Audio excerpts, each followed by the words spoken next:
Welcome, welcome everyone. My name is Carolyn Hanshin. I am president of the NGO Committee on the Status of Women in Geneva, director of the Office for UN Relations for the Women's Federation for World Peace International. Welcome to our third Consultation Day, Geneva, just days before the opening of the 67th Commission on the Status of Women in New York.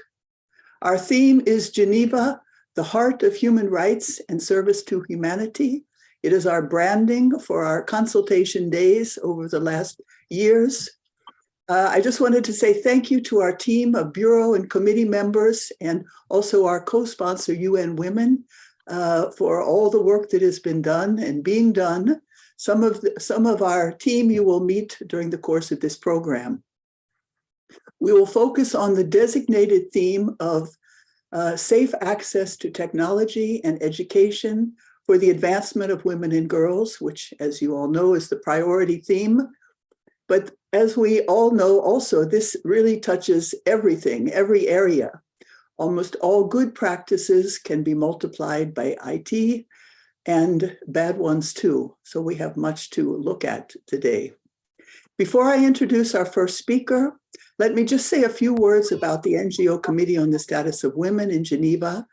We are celebrating our 50-year anniversary, yes, 50-year anniversary this year, with the different celebrations planned throughout the year. I myself went to my first meeting of that committee 30 years ago, very young and new to the United Nations, and was impacted by this room full of strong women and their impassioned and intelligent ideas. I think this continues to this day. The committee is a strategic platform for UN-accredited non-governmental organizations that have consultative relations with ECOSOC, working for the advancement of human rights and the empowerment of women. Many of us represent vast networks of local chapters, creatively and passionately working to fulfill SDGs, Beijing Platform for Action, Security Council resolutions, development and environmental rights breaches and breakthroughs, and every other global concern. We have 6 task forces, some of these, some on emerging issues or ongoing critical issues. And we represent our constituencies at the Human Rights Council, at the World Health Organization, ILO, towards refugees and migrants, also at CEDAW. And so importantly, also, we extend that vital lifeline back from the United Nations to our communities and our chapters around the world. Local knowledge and experience is critical to the United Nations. All governments then and now know this. We are ever trying to improve our ways to listen to each other, to deepen our trust, and to collaborate, to identify, prevent, and solve global problems together. And that is why we are holding this Commission on the Status of Women Consultation Day today, to offer this platform for the many, many, and ever more who are looking to the UN for help and for a sense of community.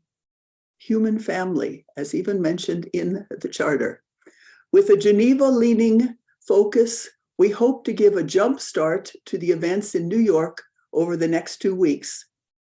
I'd like to introduce our first speaker, Her Excellency Ambassador Mrs. Nella Pepe Tavita Levy, from the Permanent Mission of the Independent State of Samoa. We met through an invitation to her to our NGO CSW in Geneva Ambassadors Breakfast Briefing that we recently held on the CSW priority theme.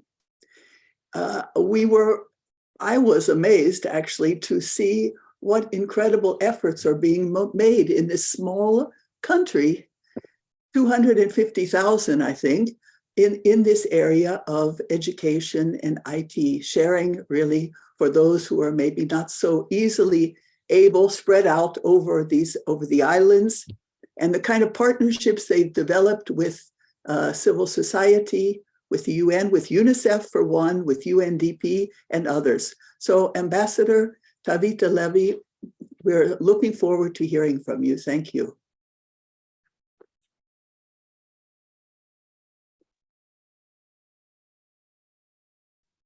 Thank you, Carolyn, for that kind introduction. Talofa lava, and good afternoon to you all. It's my pleasure to be online with you all today, especially following the lively exchange at the NGO CSW Geneva Ambassadors Breakfast referred to by Carolyn earlier this month. Samoa can attest to the importance of Geneva as the hub of human rights and humanitarian affairs. We recently established the mission of Samoa here in Geneva last year in May, in due part to our international commitment to multilateralism and witnessing the increasing engagements of human rights and humanitarian issues between APIA Samoa and the UN in Geneva.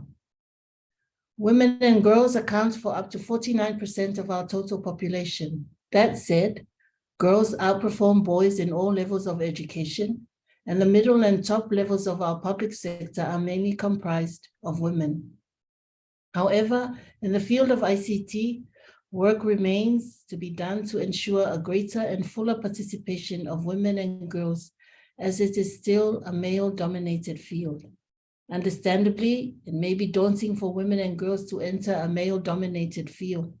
For that reason, since 2015, Samoa commemorates every year the ITU initiative of Girls in ICT as a platform to empower women and girls and encourage and support their participation to become leaders in ICT women role models.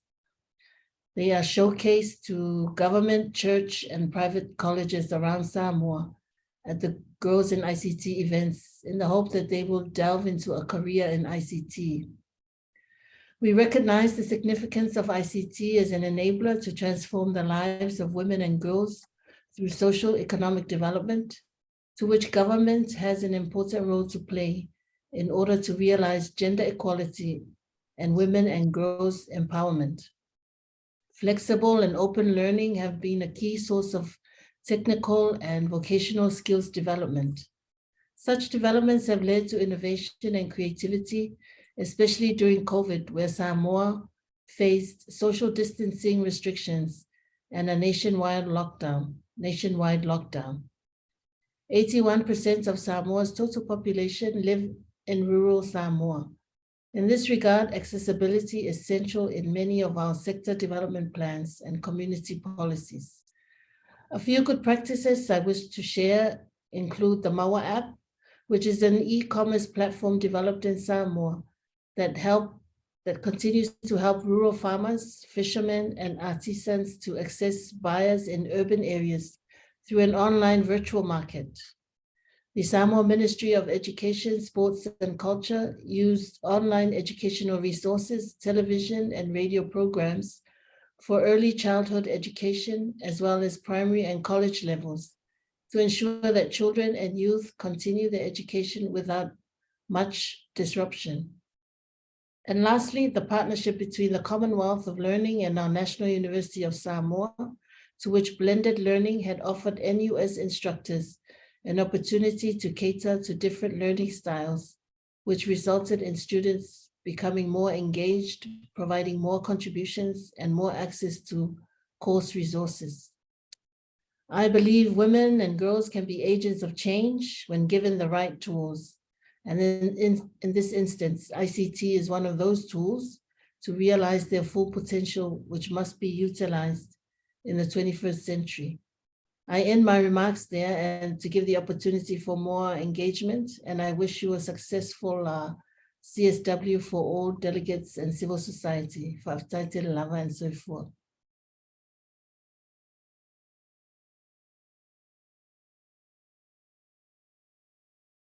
Thank you. Thank you so much, Ambassador. We will take with us, because we are a large team actually going from Geneva to New York this year. We will take all of your ideas and best practices and concerns with us and bring back to you some new ideas that we can share, maybe at another breakfast briefing. So thank you again.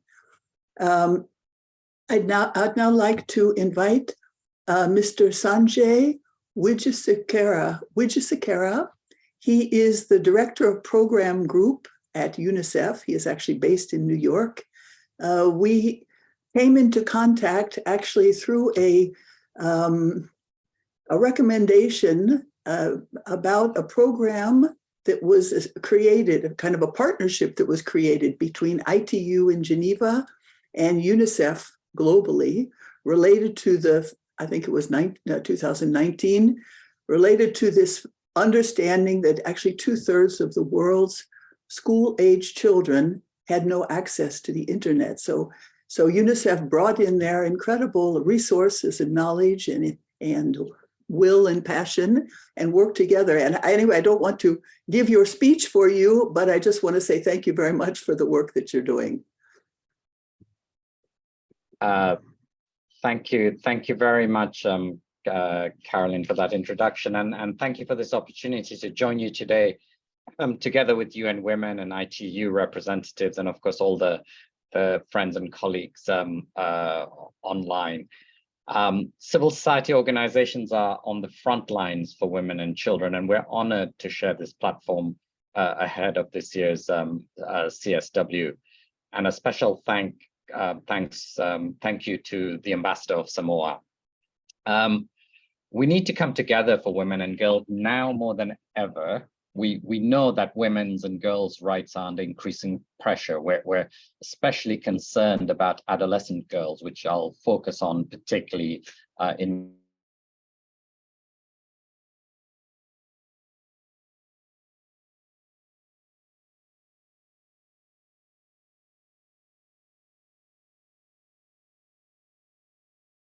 constraints deny them the ability to make informed decisions and choices for themselves and to care for their health and bodily autonomy.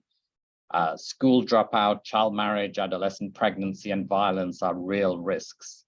Adolescent girls end up taking on 2 or 3 times more household chores, compromising their right to learn and play.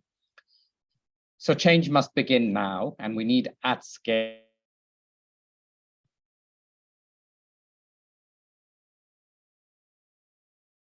to the need. More investments are needed for adolescent girls to advance their right to quality education and to relevant learning and skills.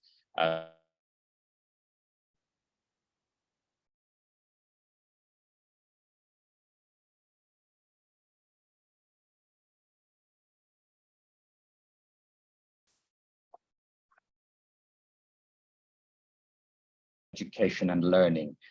Girls are the world's future leading force in technology and innovation, but the digital revolution is leaving them behind.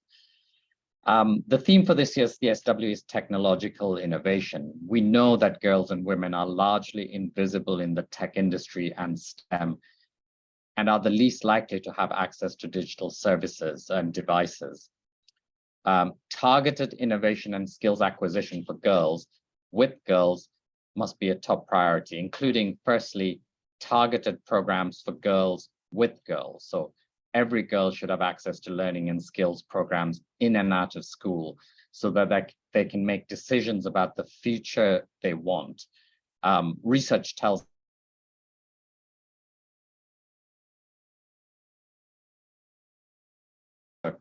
mentors and job shadowing opportunities linked to sectors with job opportunities.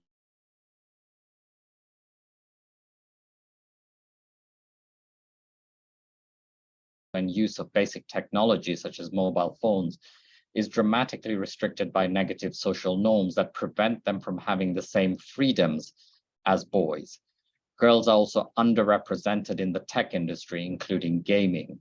So we need more devices in the hands of girls linked to opportunities to learn the skills they need to innovate and create online and offline.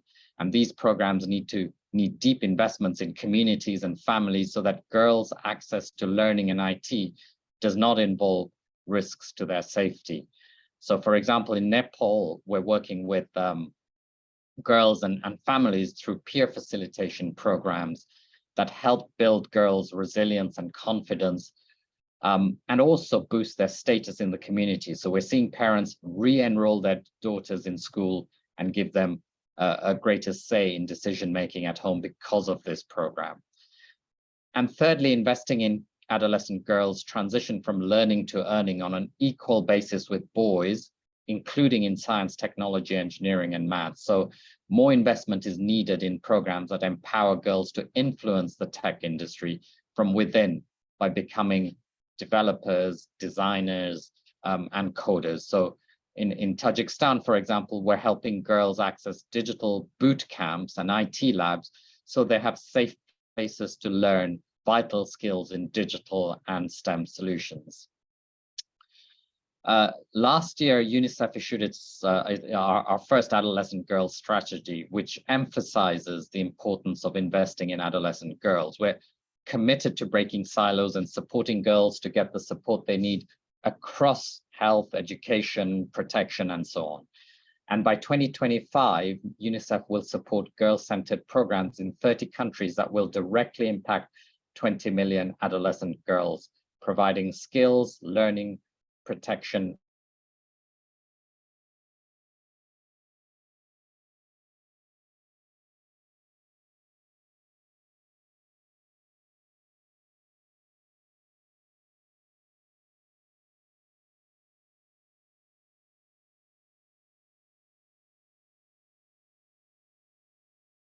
Where civil society is a lifeline for women and girls. So a sincere thanks to the NGO CSW Geneva for inviting us to be part of this very important consultation. And I look forward to hearing your priorities and suggestions. Your partnership is invaluable. Thank you. Thank you so much. So many important points actually that came out in your presentation. I hope we could maybe have a copy of that we can add to our list of advocacy points. And of course, we would like to stay in touch with you about our concerns too. We could write to you. In fact, maybe even while in New York, we might meet together. Huh?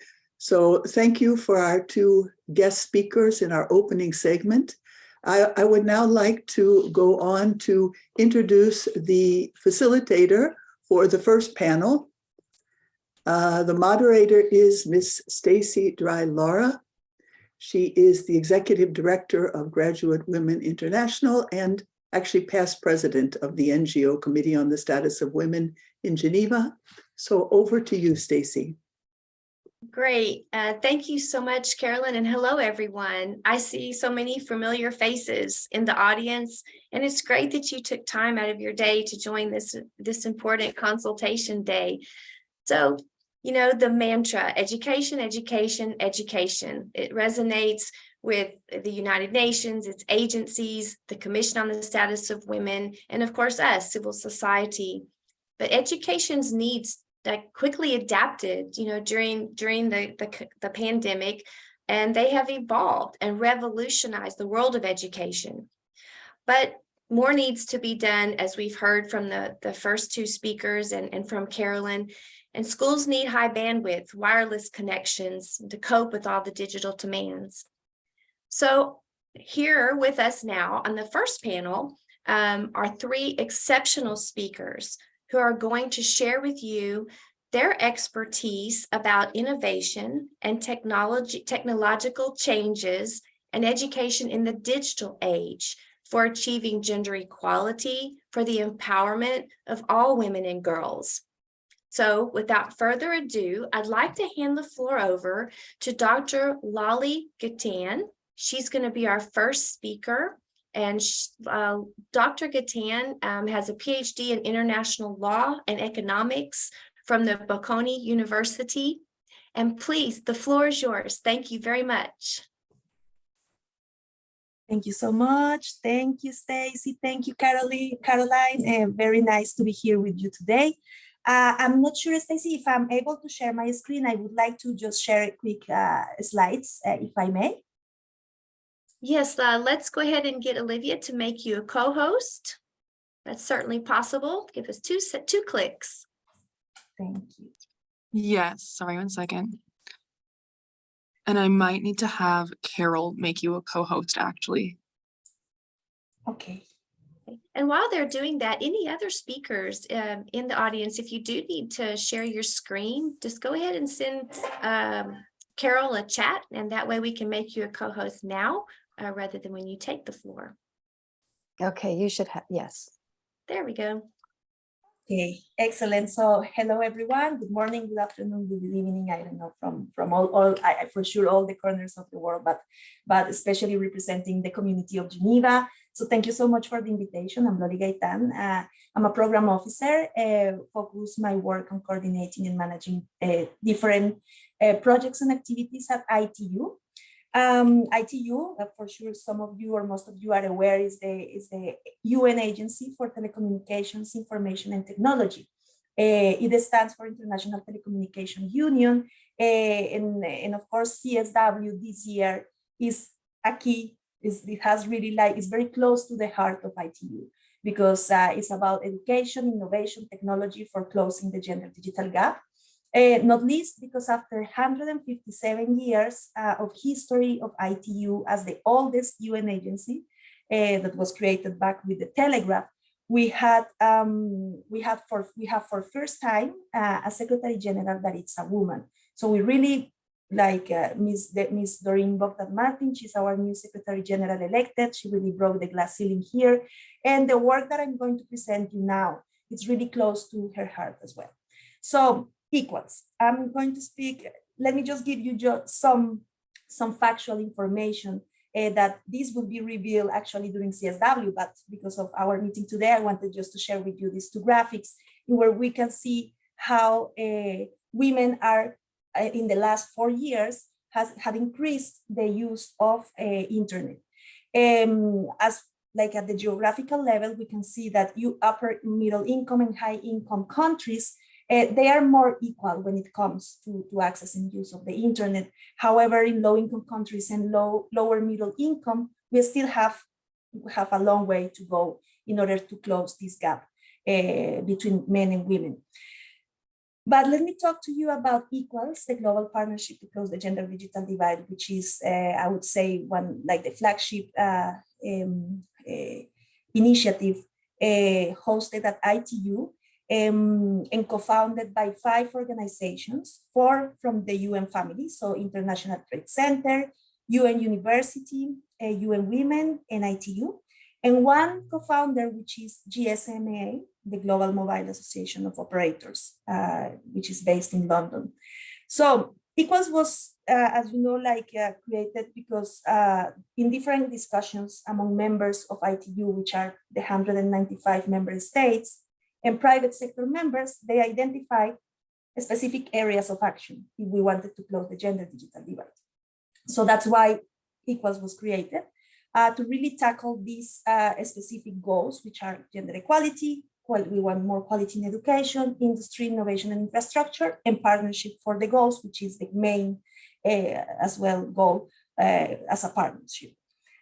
Why does it matter? So we know that even with COVID and now looking to the future and for the new generations as well, especially girls and young women, 90% of the future jobs will require some digital skills. So it's a key, it's part of our mandate, and it's a key area of our work to close the digital gender gap and the digital skills gap. Education, internet has many opportunities in terms of training and learning, and I will show some of the initiatives we have as part of Equals. Information, timely information that many women and girls still don't have in remote and underserved areas. Services, more and more each year we have more governments making use of e-government or e-services in their different areas, and the voice. So if we really want to have the internet as a way to express the voices of the young leaders and the women and the girls, we need to make this in a way that is secure, that it's safe for them to join, to access the internet, and to have the specific tools so they can express very well in the digital world. So this is a very quick snapshot of Equal. This is the picture of our last in-person meeting in New York. So as I was saying, this was created as a platform for raise awareness and support on gender digital divide. As of now, we have 107 members. It's a multi-stakeholder platform, so we have UN organizations, private sector, academia, NGOs, large NGOs that cover different regions of the world, but also we work with local NGOs and grassroots organizations when it comes to specific projects that we are implementing. It was co-founded in 2016, and after 3 or 4 years of being a platform for advocacy and for sharing information and best practices, we really saw the potential of Equals and the partners and the members to strengthen more the in-country work and start doing like projects at the country level. So as I mentioned it, we have the 5 co-founders, 107 organizations. The projects that currently we are implementing are covering, we have global coverage, and there are specific projects, some linked to the access part of the access part to internet, to skills, digital skills, to leadership with women entrepreneurs and research. And you will see there some of the regions and countries in where we are currently working. So we're covering Africa, we have project in Burundi, Kenya and Ethiopia, and Asia as well. In Latam, we work widely in the Caribbean, in the countries in the Caribbean, Jamaica, Trinidad and Tobago, and Haiti, and in Europe as well. So I mentioned it just at the beginning of my presentation that we have 4 main areas of action if we want to close the gender digital divide, and these are the 4 areas. So we have access, and the goal of under this area of action is to reduce the gender gap in internet access by 50% by 2030. We want to build more skills, digital skills in the young girls, which is the other area of action. Leadership. Equals really advocates in having more women as in senior management position in technology companies, but also women entrepreneurs, women as creators of technology. And research, so we have published different pieces. If you are interested, I will share with you the links after the presentation, linked to the digital gender gap. This is in one slide some of the different projects and activities. I mentioned it before. As you can see there, we have some of our workshops of Equals for girls in Burundi, some of the reports that we have published at the regional level, the latest one on sex-disaggregated ICT data in Africa.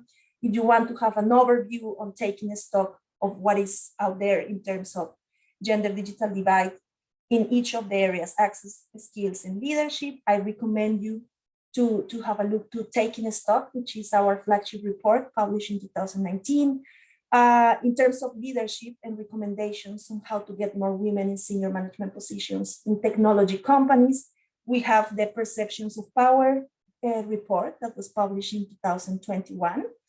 The equal sign is kind of like the something that is very, very close as well to each activity we have. So we always try to make this equal sign to promote the work of Equals, and it has been like viral.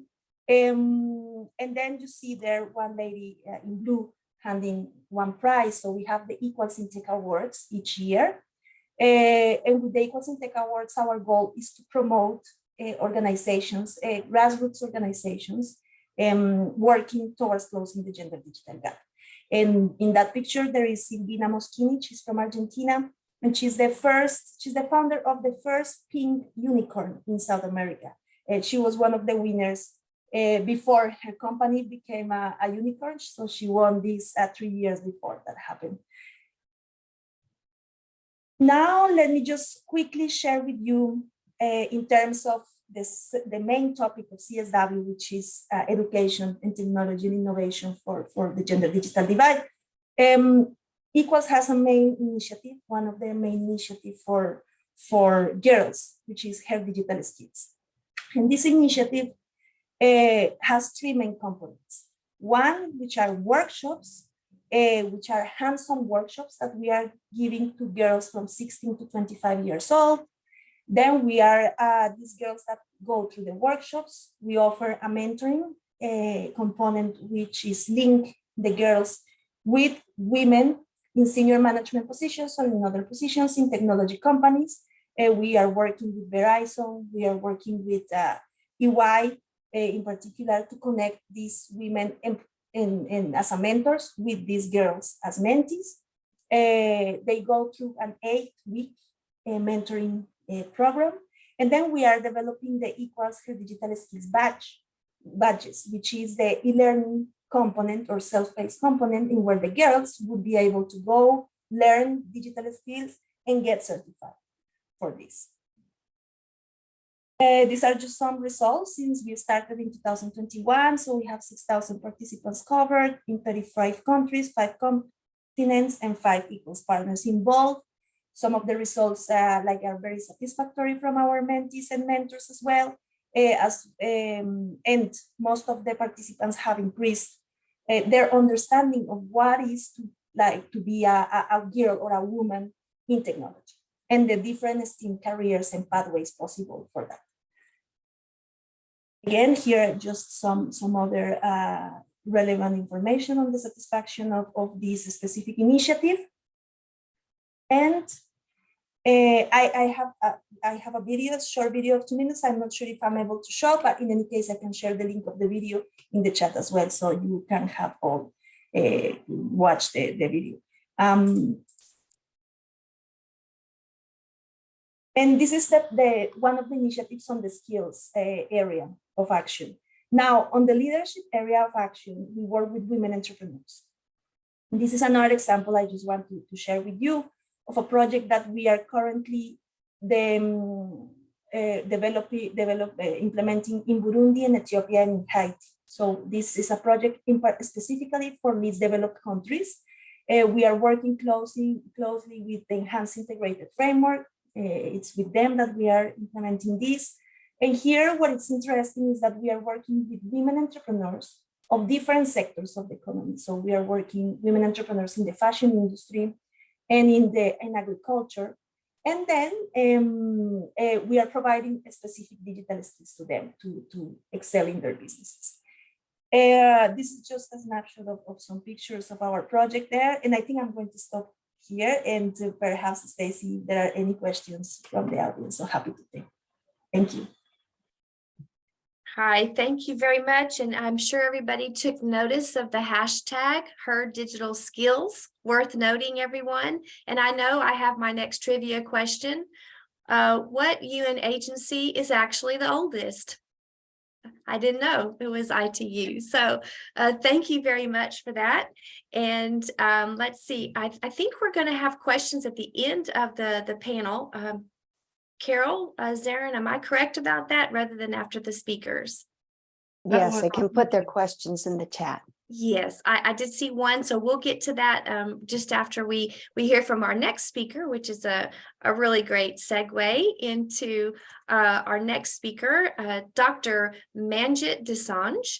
Now, Manjit is recognized as a bridge builder. She is professor, and she holds a PhD in biochemical engineering from the UK, and she is known for her professional efforts in the field of cancer. I know Manjit well, and I am proud to say that she's been a member of Graduate Women International for a number of years and represented us at the United Nations as well. She has an illustrious career that I encourage you to look at in the chat. And without further ado, Manjit, please, the floor is yours. Thank you. Thank you, Stacy. Thank you, Carolyn. And actually, thank you to all of you. And, taking part in the CSW, because as Stacy said, this topic is very close to my heart. And I was very happy to hear my colleague from ITU, because actually I got really involved in this point of digital technologies because of the World Summit on Information Society, of course, which was, ITU was the founding UN entity for that. And I was at CERN, which is the home of the World Wide Web. And I said, hey guys, we have a World Summit on this, and it's coming from science, and we should make sure that everybody has equal access to this. So I really want to start with a quote by William Gibson that he started for the World Summit on Information Society, saying, The future is already here. It's just not evenly distributed. He said that in 2003, the year of WSIS, the first summit. So now, 20 years later, are we close to reaching the Geneva's Declaration promise? A common vision of the information society, where everyone can create, access, utilize, share information and knowledge, enabling individuals, communities, people to achieve their full potential in promoting their sustainable development and improving their quality of life. You've already heard some of the challenges, but also some of the advantages of this digital age. And, and if I look at the title of CSW 67, perhaps we are getting there, because it says innovation and technology challenges, in the digital age, achieving gender equality and the empowerment for all women and girls. Okay, and being scientists at heart, science, technology, innovation have always played a major role in a fast-changing world. And in the 21st century, it continues to be a key driver. And of course, we talk about SDGs. SDG 5 is all about gender equality and enhancing the use of enabling technologies. So I'm just going to share my screen for a couple of moments because, when we talk about equality, what do we mean by equality and how do you measure equality, okay? I mean, how do you know you've reached equality? You have to have data, you have to have information, you have to be looking at something. So this is, the people who know me know that I often use this as my starting slide often. And this is our globe at night, okay? And I think, this gap is easy to see, really easy to see. And of course, what we would like, if you're talking about equality, is the whole world should be lit up. And not only the whole world, men, women, girls, and rural communities. This is what we're looking for. So some gaps are easy to see. And then if we are talking about achieving equality in this digital age, well, it's going to be very difficult if you don't have access to electricity, okay? So look at the world globe again. How are we going to make sure everything is the same color? Well, look at the share of the population using the internet. I mean, the idea is wonderful. And then I just want to touch on one other gap, and that is my NGO is looking at the role of technologies in dealing with cancer. And this is access to cancer. So the green is where you have it, and everywhere else, the red is where you don't have anything at all. So I just wanted to stop just to point out some of the gaps we are talking about, because it's really important. How do we handle all this? And the thing is, innovation technology have potential to help achieve the sustainable development goals. We know that. So how are we going to make sure that we give equal access? Because these technologies dominate all aspects of our lives, as Carolyn and all other previous speakers have mentioned and touched on. We talk about health, education, economy, climate, democracy, community participation. And now during all this technology, if you don't have internet, how are you going to do some of this access? And yes, there is productivity and all of these things. However, there is also the highlight of risking perpetuating, embedding existing patterns of gender equality. If we do not handle this digital age and learn from our past experiences of what the limitations were. I mean, for example, 1 billion new internet users were added over the last 5 years, and yet half of the world doesn't have access to internet. And many of these, unfortunately, are women who live in poor and low-income countries. And the global move towards online learning, which is wonderful, actually, and it's just as well, because if it wasn't for that, we wouldn't be all listening to each other today globally, the power of technologies. But what about the people who have no access? And during the pandemic, when we went to online learning, in 2021, 11 million girls are estimated not to return to school. And as Stacey said, education, education, education. And already there are 130 million girls out of school. and now another 11 million. So what do we do to make sure that these technologies in our digital age are going to empower everybody? Okay. And we already know that while women make the majority of students in higher education, they are the minority in ICTs and broader STEM fields.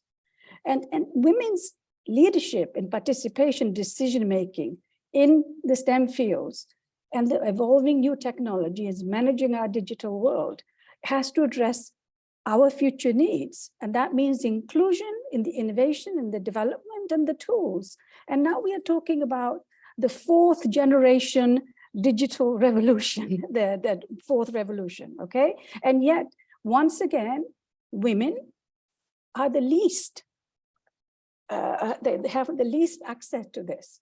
And so what should we do? Over the past 30 years, the United Nations and its agencies have understood and realized that there's a gap and its intrinsic role in inequalities globally, but these inequalities persist.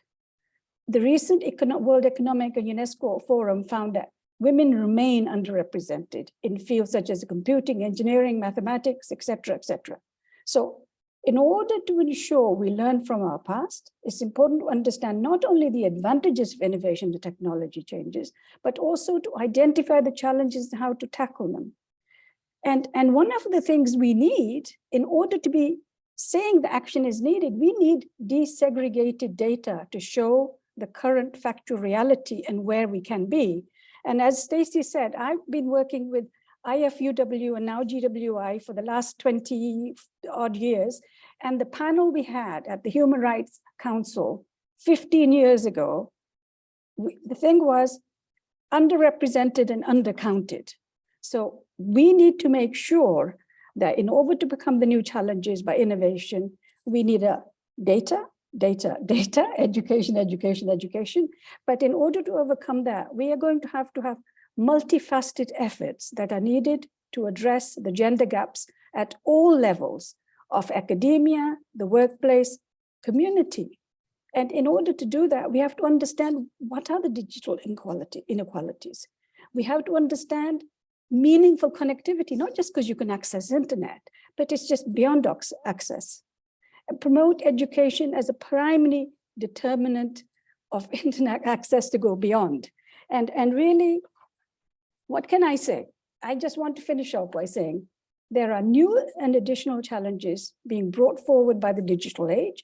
Advantages, of course, lots of wonderful things we can do, but also additional challenges. So we know that less than 50% of the so-called global south has internet access. Even when women have the same level of education, literacy, employment as men, they are 7% likely to own a phone, mobile phone, 15% less likely to use a mobile internet.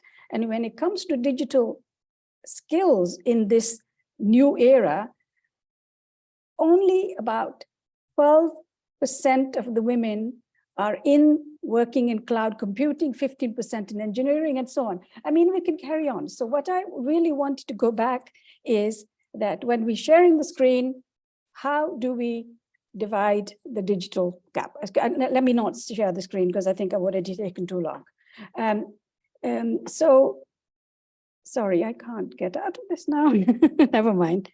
Let me just share it anyway. So I'm just going to say, so as my last word for my NGO, which is Global Cancer Care, is that one of the things I'm looking at is all aspects of new technologies in trying to turn the world green, and that's it. Okay, I mean, that's it. Isn't it easy?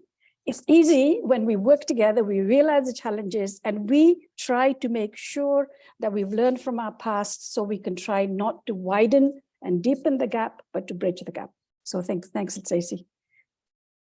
Thank you so much, Manjit. And, visual aids are so powerful. It was great that you framed up, the beginning and the closing of your presentation with those powerful visual aids. And I just would like to say to everybody, we're collecting ideas today about what we can do for the innovation of new technologies for education. So please put your ideas in the chat. And the idea is that we're going to take your ideas and we're going to summarize those and create a document that will be widely shared and distributed for everyone's use and to bring home a more impactful and powerful message. So please do put your ideas in the chat or in the question, and take advantage of the opportunity that you have today with this panel speakers as well as upcoming panel speakers. So thank you for that. And Manjit, I always appreciate hearing from you. So let's move on now in the spirit of time and to hear from our next speaker. Her name is Hannah Brisbane. Now, until 2022, Hannah was a Girl Guiding Scotland's lead volunteer for Voice. That's a lot. Girl Guiding Scotland's lead volunteer for Voice, leading the organization's advocacy work. She has a lot to say to us today. So Hannah, please, the floor is yours. We're looking forward to hearing about how you established the Youth Forum Speak Out and other ideas in innovation and education. Thank you so much. The floor is yours. Thanks very much, Stacey, and thank you very much for having me along today. My name's Hannah, and I'm actually here with another hat on today as a global advocacy champion for WAGS, which is the World Association for Girl Guides and Girl Scouts, which I became a part of through my work with Girl Guiding Scotland. And that being said, I'm coming to you live from uncharacteristically sunny Scotland this afternoon as well in the United Kingdom. But as I say, I'm representing WAGS today. That's the world's largest voluntary movement dedicated to girls and young women. We represent over 10 million girls and women across 152 countries. And we're really pleased to be heading to the CSW this year and getting some of our asks hopefully on the agenda. So I'm really grateful for the opportunity to share with you this afternoon some of our work on the CSW 67's priority theme, because innovation, technological change and education in the digital age are all areas that WAGS has been working on already for a number of years through some of our programmes. For this year's CSW, we've particularly linked this theme to some of our existing work on violence against women, body confidence and digital safety. And with that in mind, we actually launched at the end of last year our She Surfs Freedom survey during the 16 Days of Activism campaign. And the purpose of that survey was to explore what it's like to be a girl or young woman online today. So we received over 1,000 responses from girls and women across the globe to our survey, both within and out with the guiding and scouting movements. And I'd really like to share with you some of the results we had this afternoon. So in particular, we found that more than half of girls and women who responded to our survey reported spending over 4 hours a day online. And given this is a substantial chunk of our day, we really see it as a vital mission to ensure the freedom, equality and safety of girls and women in the online environment. Respondents told us there's a range of things that they really like doing online, with chatting with friends and watching videos coming out on top. However, we also found that their time online wasn't always as fun. For instance, 2/3 of girls and women told us that they have seen and received sexual or violent content online that had made them feel uncomfortable. And just under half of girls said they had received unwanted sexual messages. Unfortunately for 2 in 5 girls, they told us that as a result of these harmful behaviours, they felt they've needed to change the way they behave and use online spaces. And I'd like to read some of the comments that we received in response to the question, do you feel safe online? So one girl aged between 13 and 15 in Kenya told us, not really, because of the unwanted text messages from old men offering to be my sugar daddy. And again, that girl was aged between 13 and 15. Another girl from Lebanon told us that she had fake nudes posted online by someone known to her because she had stood up for another girl in an online space. One young adult from the UK described being exposed to pornographic material online from a very early age when she was a child. And finally, one young woman from Malaysia explained how she had received sexual comments from older people ever since she got her first Instagram account at the age of 13. And she said, "These guys sent me inappropriate pictures and also questions that made me feel very uncomfortable, such as if I'd already had my first period and if my breasts are big or not." And I think the kind of scope of all of the different countries we had participating, I think we managed to get responses from around 70, just shows that this is a global problem for girls from a very, very early age. And when asked, a whopping 100% of respondents told us that they believed that this behaviour, action and violation towards them was as a direct result of their gender. So from being sexualised to being threatened, bullied and exposed to harmful and sexual content, girls and women are facing severe barriers to engaging and participating in the online environment. And this is having devastating consequences. And I think some of these were touched on by earlier speakers in the panel. Respondents described to us how they were made to feel embarrassed, uncomfortable, disrespected, objectified, violated, worthless and vulnerable online. So we think it's really clear from our research that this is an area that requires urgent attention, and we're really pleased that it's this year's priority theme at the CSW. And as I mentioned at the beginning, I'm one of our global advocacy champions. There's around 20 of us from all over the world, and together with my fellow champions, we've developed a series of outcomes that we want to see from this year's CSW. And you can find the full list by Googling WAG's Global Advocacy Champions. But to give you a quick idea of some of the things we're calling for, we particularly want to see a gender responsive and intersectional approach to innovation, technology and digital education. We want transformational and inclusive law enforcement mechanisms to guarantee the sensitive and effective handling of complex forms of online gender-based violence. We really want to see action taken against misogynistic hate speech online and the power that social media companies have to spread dangerous misinformation. And that's particularly in the context of growing online platforms and cultures such as incel culture. And finally, we also are really keen that we strengthen mental health programs and body confidence interventions, both on and offline, to help support girls and young women's mental health as well. We've also created a reaction statement to the draft agreed outcomes, and again, you can find that on our website. So all that's left for me to say is thank you very much again for having us along today and to represent WAGS, and I hope you'll stay up to date with our activity throughout the CSW. We are at WAGS World on Twitter, and we're also on Instagram as well. Thank you so much, Hannah. And really, I especially thank you for being indoors on this uncharacteristically sunny Scottish day. We appreciate that and all the information that you shared with us on the really, as you said, as you well put, it's an emergency issue, you know, cyberbullying, cyber violence. And, you know, while you were talking, I was just thinking about the 25th of every month, you know, is Orange Day. It's a day that we should all be posting about gender-based violence.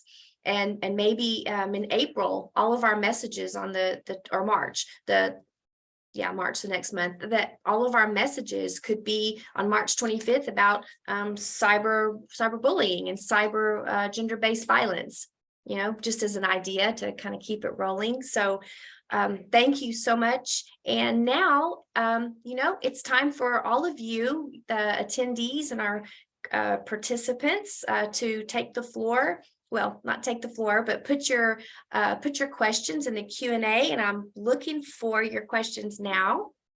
And let's see.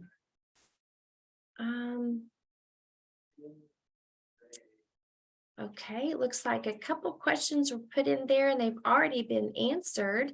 Let me check, are there questions in the chat? Don't be shy. This is an opportunity.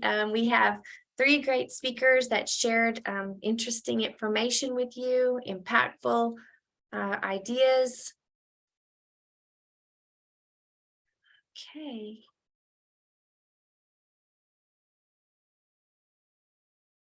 Okay, a question from Sudha Srivastava. She is the Graduate Women International Young Member Network President.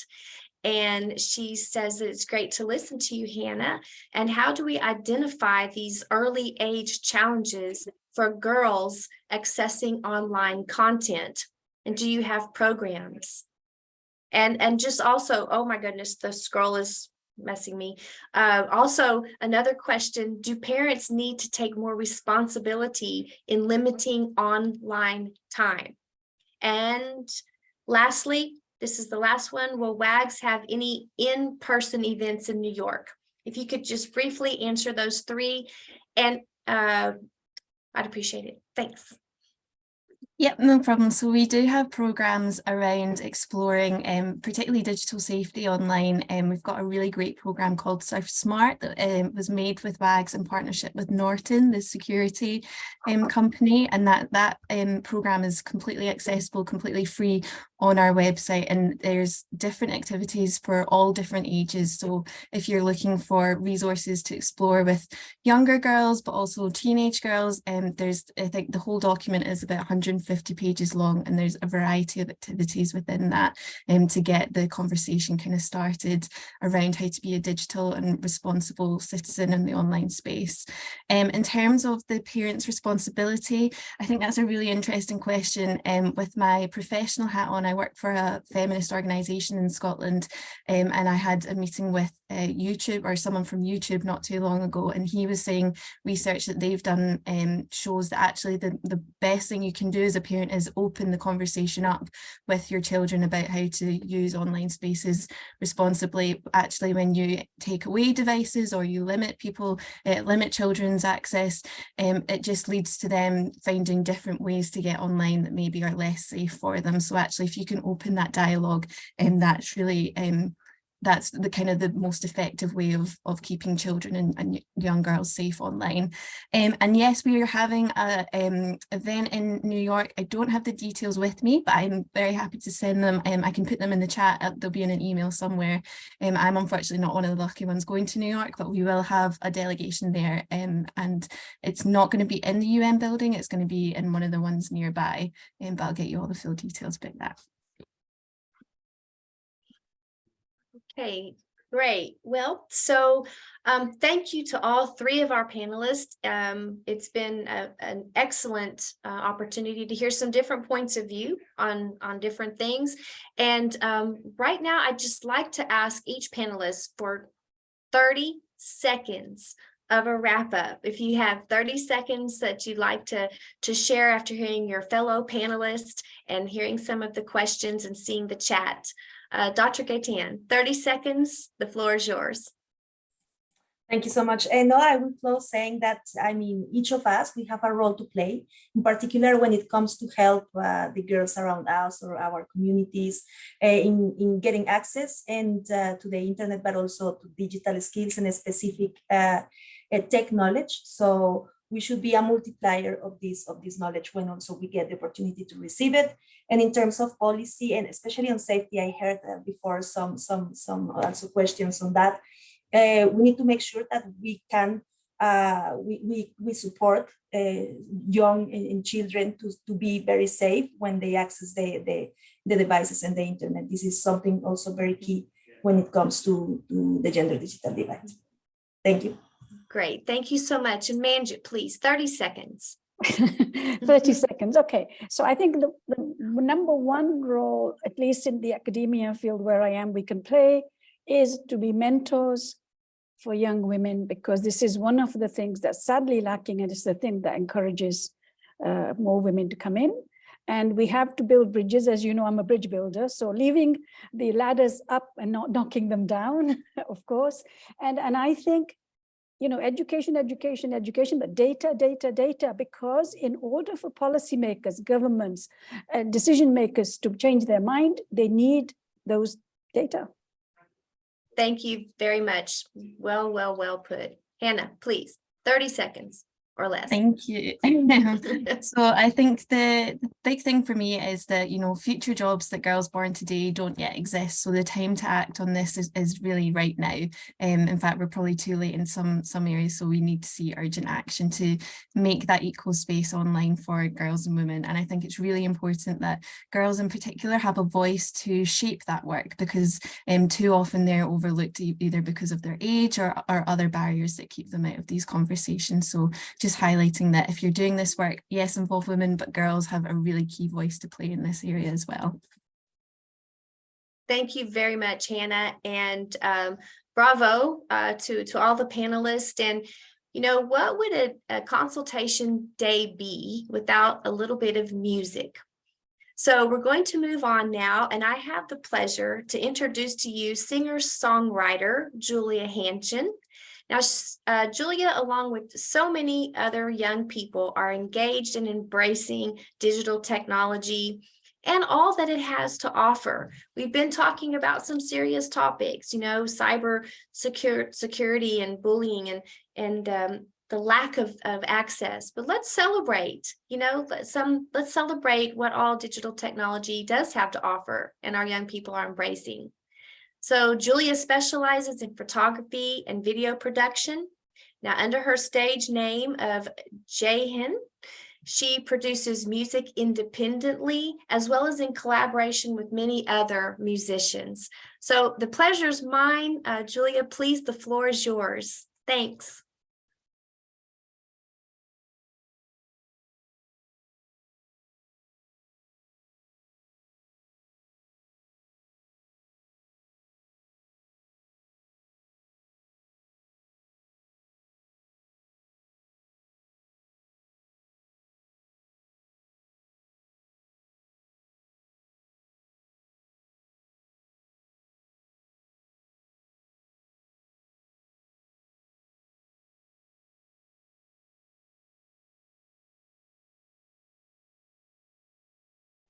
Can we have some volume?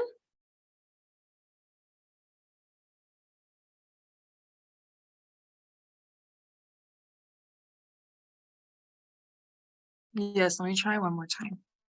Okay. Thank you for saying something. Of course, it's my job right now.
Thank you, Julia, for that beautiful rendition of Listen to My Voice. This is an original, and she's a remarkable talent.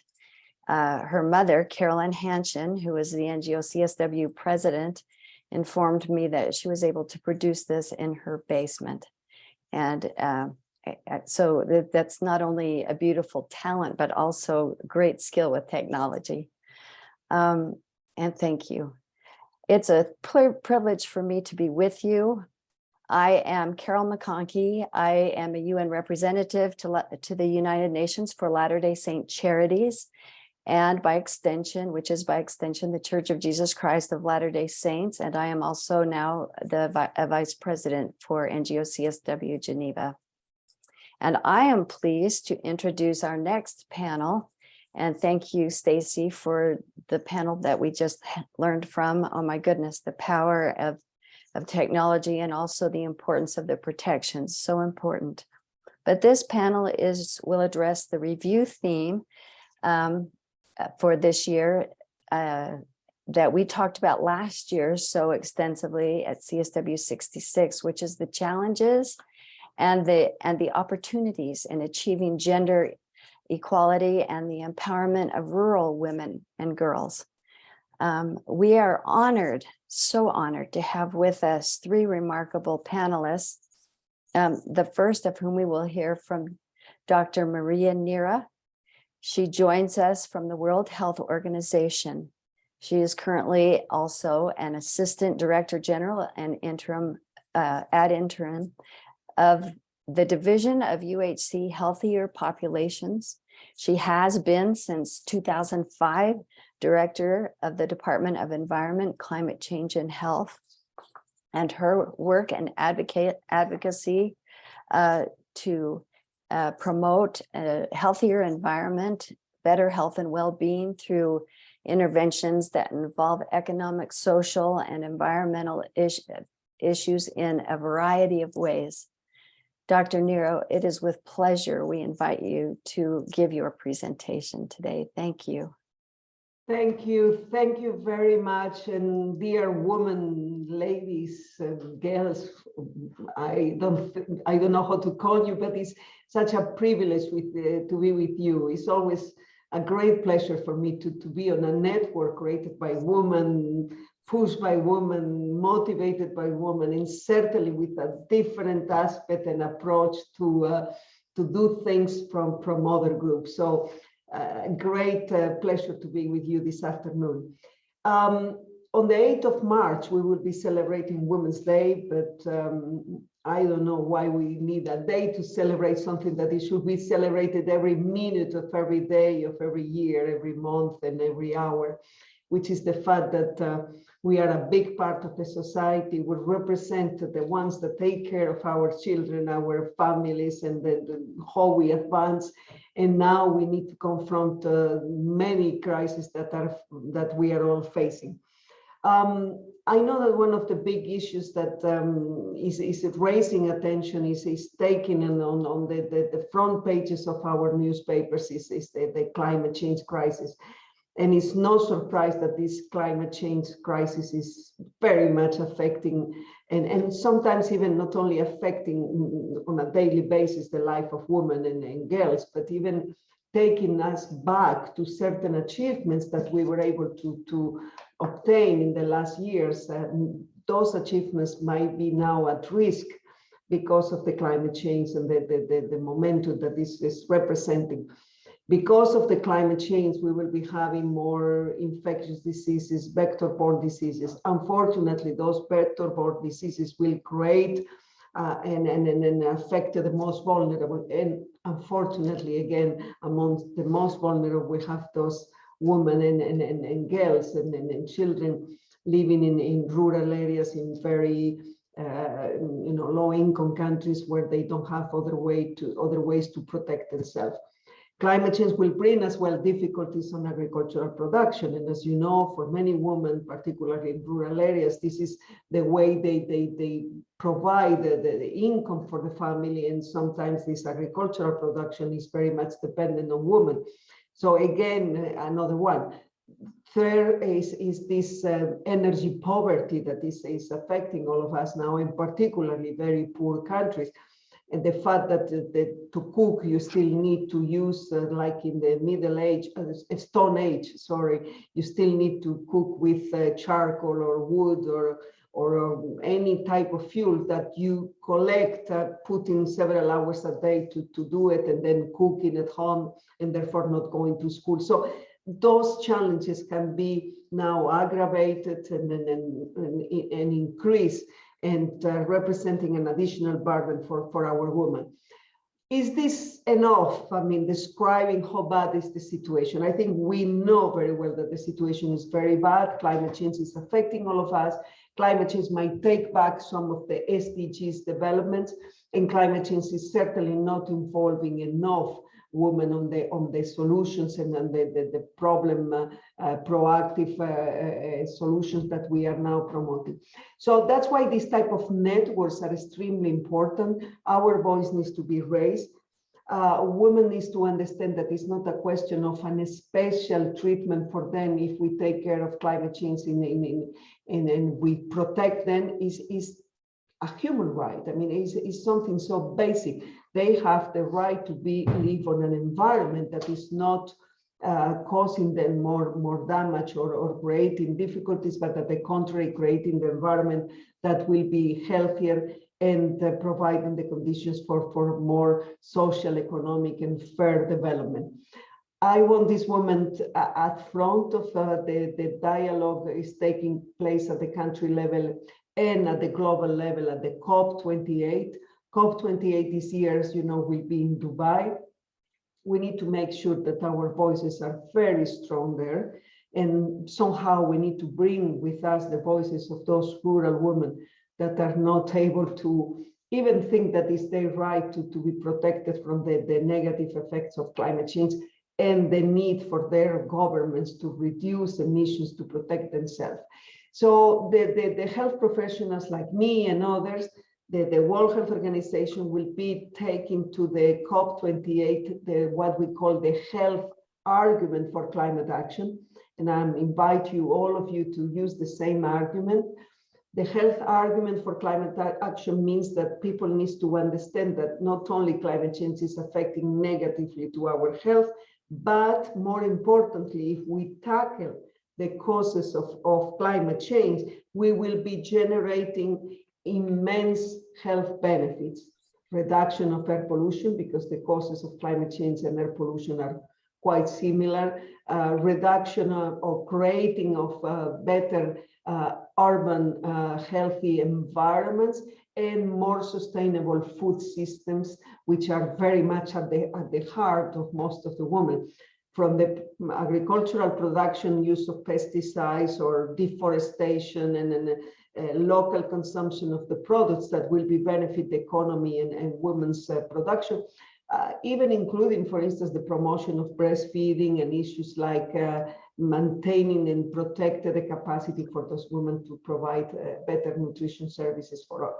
So I don't know for how long you want me to keep talking, but I wanted to put as an introduction that we need to definitely mobilize as women very strongly on demonstrating that there are very strong health benefits that can be obtained if we tackle the causes of climate change, that our voices needed to be there, and that we want to make sure that the terrible crisis that is representing climate change will not be suffered, as is the case at the moment, more importantly by women, and then there will be completely left behind. Over. Thank you, Dr. Nira, and thank you for pointing out the whole agricultural system in many cases is dependent upon women, and how critical it is not only for the food security, but for the health and well-being of family and even the communities in which they reside. So thank you. I'm excited to also present to you our next speaker, because as we listen to Dr. Nira, we recognize the importance of technological advancements to assist women in their ability to adjust to the issues of climate change. And we have now with us Leticia Van Haren. She is the Director of Smart Access to Health for All, and a particular emphasis on Jumbo Women, or Jumbo Mama. Leticia is remarkable and is going to share with us a practical application of technology that assists in bringing higher health benefits and standards to rural women. Leticia, the floor is yours. Well, thank you very much, Carol, for introducing me, and also for all the other speakers that I have, of course, listened to and that have inspired me. I wanted to be very naughty at first and say, if we say that there are not enough women in STEM, it also means that there are not enough men in the social sector. We should be very careful that we do not transport, as it were, or perpetuate the idea that whatever is scientific is more valid than whatever is social, because our humanity depends on the social as much as on the scientific. So I would like to put that in, and each time we talk about it, I say, yes, what about the men who do not want to be always the big know-it-all and who would like to be more? We also have to make space for them. So, okay, that said, I will go to my presentation and not take any longer for this naughty intervention. Let me check where it is.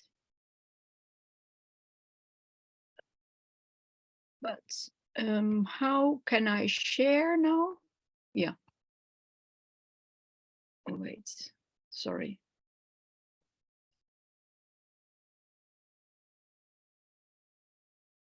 Can you see my PowerPoint? Yes, we can see it. Good. You might, So as you, Leticia, you might want to put it in presentation mode. Can you do of that? course, yes.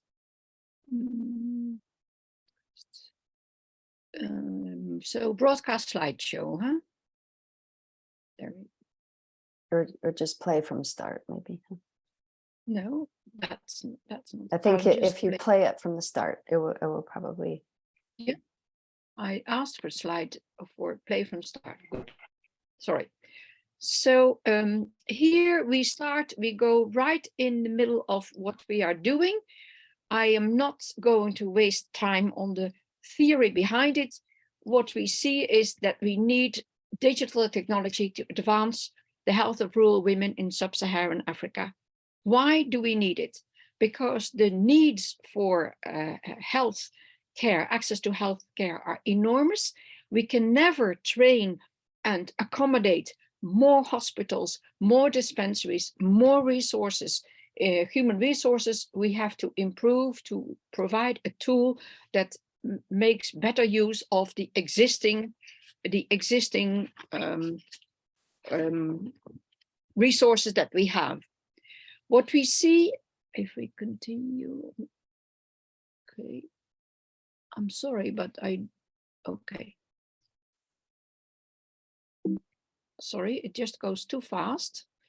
So access to innovation and technology, I think the first thing that rural women need is to have safer motherhood and to allow them to manage their pregnancies. In innovation technological change, the rural communities get always what is discarded and overtaken by newer and better in knowledge and service and care. And this is a pecking order that we see from the high to the low everywhere, inside the families even. So we think that change starts with safe motherhood for all women. Rural women's health and even their survival is severely compromised by insufficient ante, intra, and postnatal care. And Jammo Mama is a digital tool to achieve this. In introducing it, also provides an opportunity to bring digital literacy to rural women. So, but to improve the communication between health seekers and health providers, which is at the core. Yes? Yes. You're fine. To improve the communication between the health seekers and the health providers, the maternity ward staff, from the antenatal clinic attendant to the senior midwife, they must also learn to use this communication tool, so that the women and the health providers and the community health workers have the same language and the same understanding. That's very important.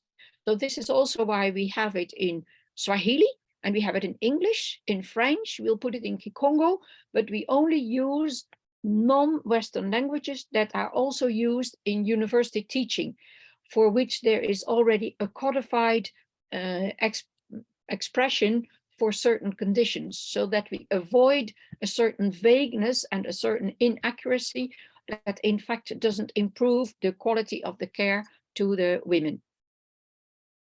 So here you see that even the doctors, here you see a doctor that we met, we gave him the app. He is still working on it and enjoying it very much, in contact with my team in Tanzania, because what I discovered on my latest trip is that the whole idea has changed a lot. in the past, or up to when I started this, there was very much a top-down approach. I remember a doctor who is the head of a hospital telling me there is no need for the women to know anything at all. We know, we must know, we doctors. But nowadays, the doctors and the nurses and the midwives understand that the women themselves also have to know and understand that they are the queens and the bosses, and that they are there to help them improve and make motherhood safer and also more enjoyable. So that's why we say that women's empowerment starts with safe motherhood for all women.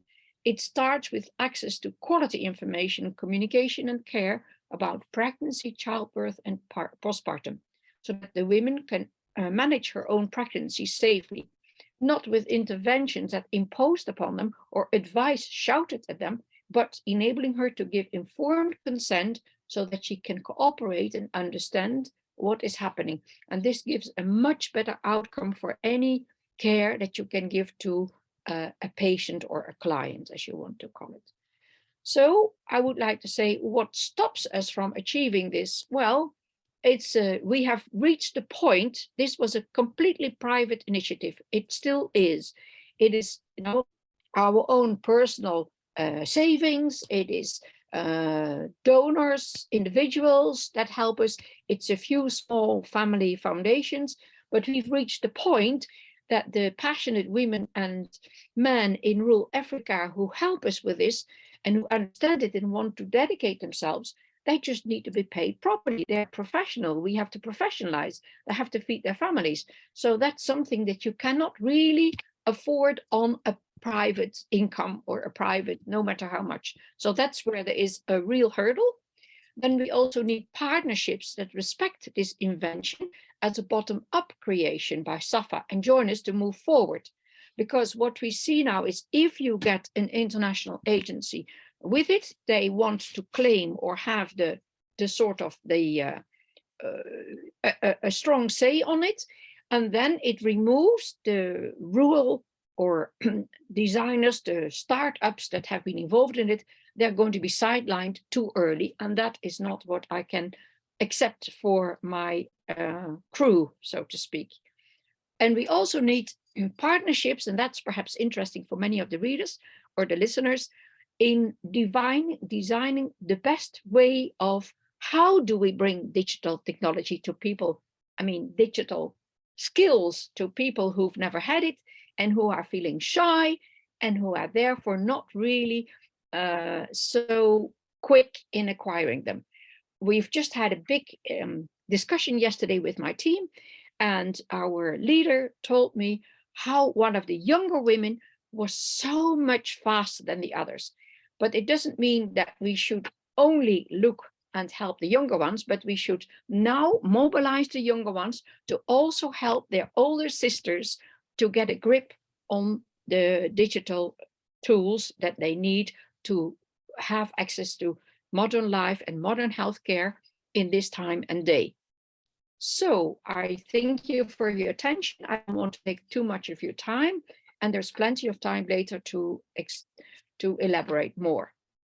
This is just very practical, and there's a lot of theory behind it, but we won't speak about it right now. Thanks a lot. Okay. Fantastic. Thank you, Leticia, for that fascinating introduction of this app that connects the health communication between the rural women and with health professionals, and gives them an opportunity for greater health for their families and for their children, and for them particularly, and ideally reduces the maternal and newborn mortality that is often a challenge. I am impressed also with the languages, the number of languages that are being implemented, and how important that is if we're going to bring the technological changes to our rural women. For our next speaker, we have— May I just say one thing? Oh, certainly. Yeah, I just wanted to stress that the languages have been I've been assisted with that, with people who've done this on a volunteer basis. They have not been paid to do this work. There have been lots of African people convinced that this is important, that they need this, who have given their help, for their assistance for free. But of course, we've reached the point that this cannot go on. But they really are praised, because it's easy to be a volunteer if you have an income, but it's not so easy to be a volunteer if you do not have a safe income. That's a big difference. Thank you. Thank you. Now we'd like to introduce our third speaker on this panel, who is Abby Hunt. Abby is a student at University College in London and is a young representative at CSW for the National Alliance of Women's Organizations. And more information on Abby's studies, which her focus of and her research is in the chat. So Abby, you now have the floor. Hello everyone, it's been lovely to hear all your lovely presentations today. Today I'm going to be discussing how the empowerment of rural women and girls can be enacted through access to information and communications technologies, ICT. It is necessary to adopt a gender-sensitive approach when developing and implementing robust policies and strategies aimed at closing the digital divide and empowering rural women and girls, evidenced by the fact that women living in rural areas are the least digitally connected group internationally. Within the agreed conclusions of the 62nd Commission on the Status of Women in 2018, the digital divide was addressed, with point PP highlighting how the digital divide disproportionately affected rural women and girls, and that the wider access to ICT for this group in particular is needed. In order to promote empowerment, development, and of the skills of information and knowledge, it's needed to support their labour market entry, livelihoods, well-being, and resilience. To do this, the agreed conclusions under PPP suggested the development and implementation of policies and strategies that promote rural women and girls' participation and access to ICT is needed to focus on increasing digital literacy and access to information through mobile learning and literacy training, while also promoting a safe and secure cyberspace. Yet, there needs to be key focus on the digital divide between many young people, most notably the rural youth, especially those in least developed countries, with data by ITU depicting the substantial swathes of young people in developing countries that still lack digital literacy and access, which is noted in the UN's 2030 Agenda and the 2020 World Youth Report to be a fundamental goal, as not only does leveraging digital technologies increase equality for all youth, especially those situated rurally, but tech equality can also be a key instrument through which public institutions are able to identify and analyse unique demands and priorities of the youth in an effective way. Oxfam's 2022 India Equality Report, The Digital Divide, stressed that in rural and hard-to-reach locations, it is integral that service providers ensure the availability of community networks and public Wi-Fi access points, suggesting an open bottom-up approach to network provisions, alongside the need for wider basic access. This report also recommends digital literacy camps are introduced to further digitise all generations, but more specifically, the youth.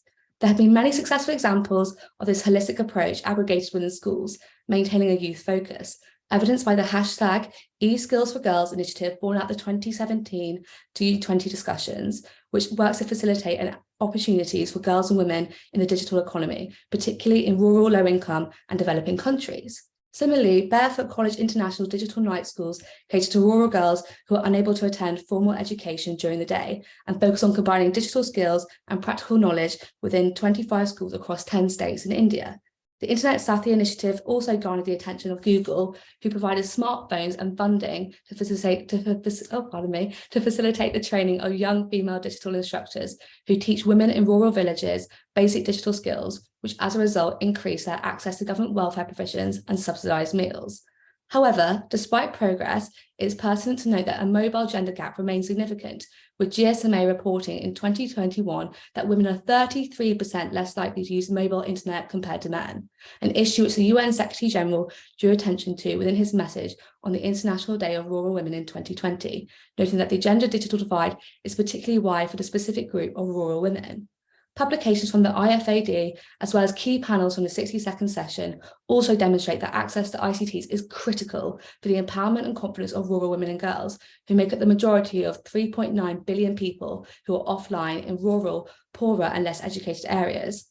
ICTs also allow access to educational information, which need to allow women to have access to the business fields and grant access to markets of information and financial services, which allow women and girls to participate in the wider economic and educational landscape.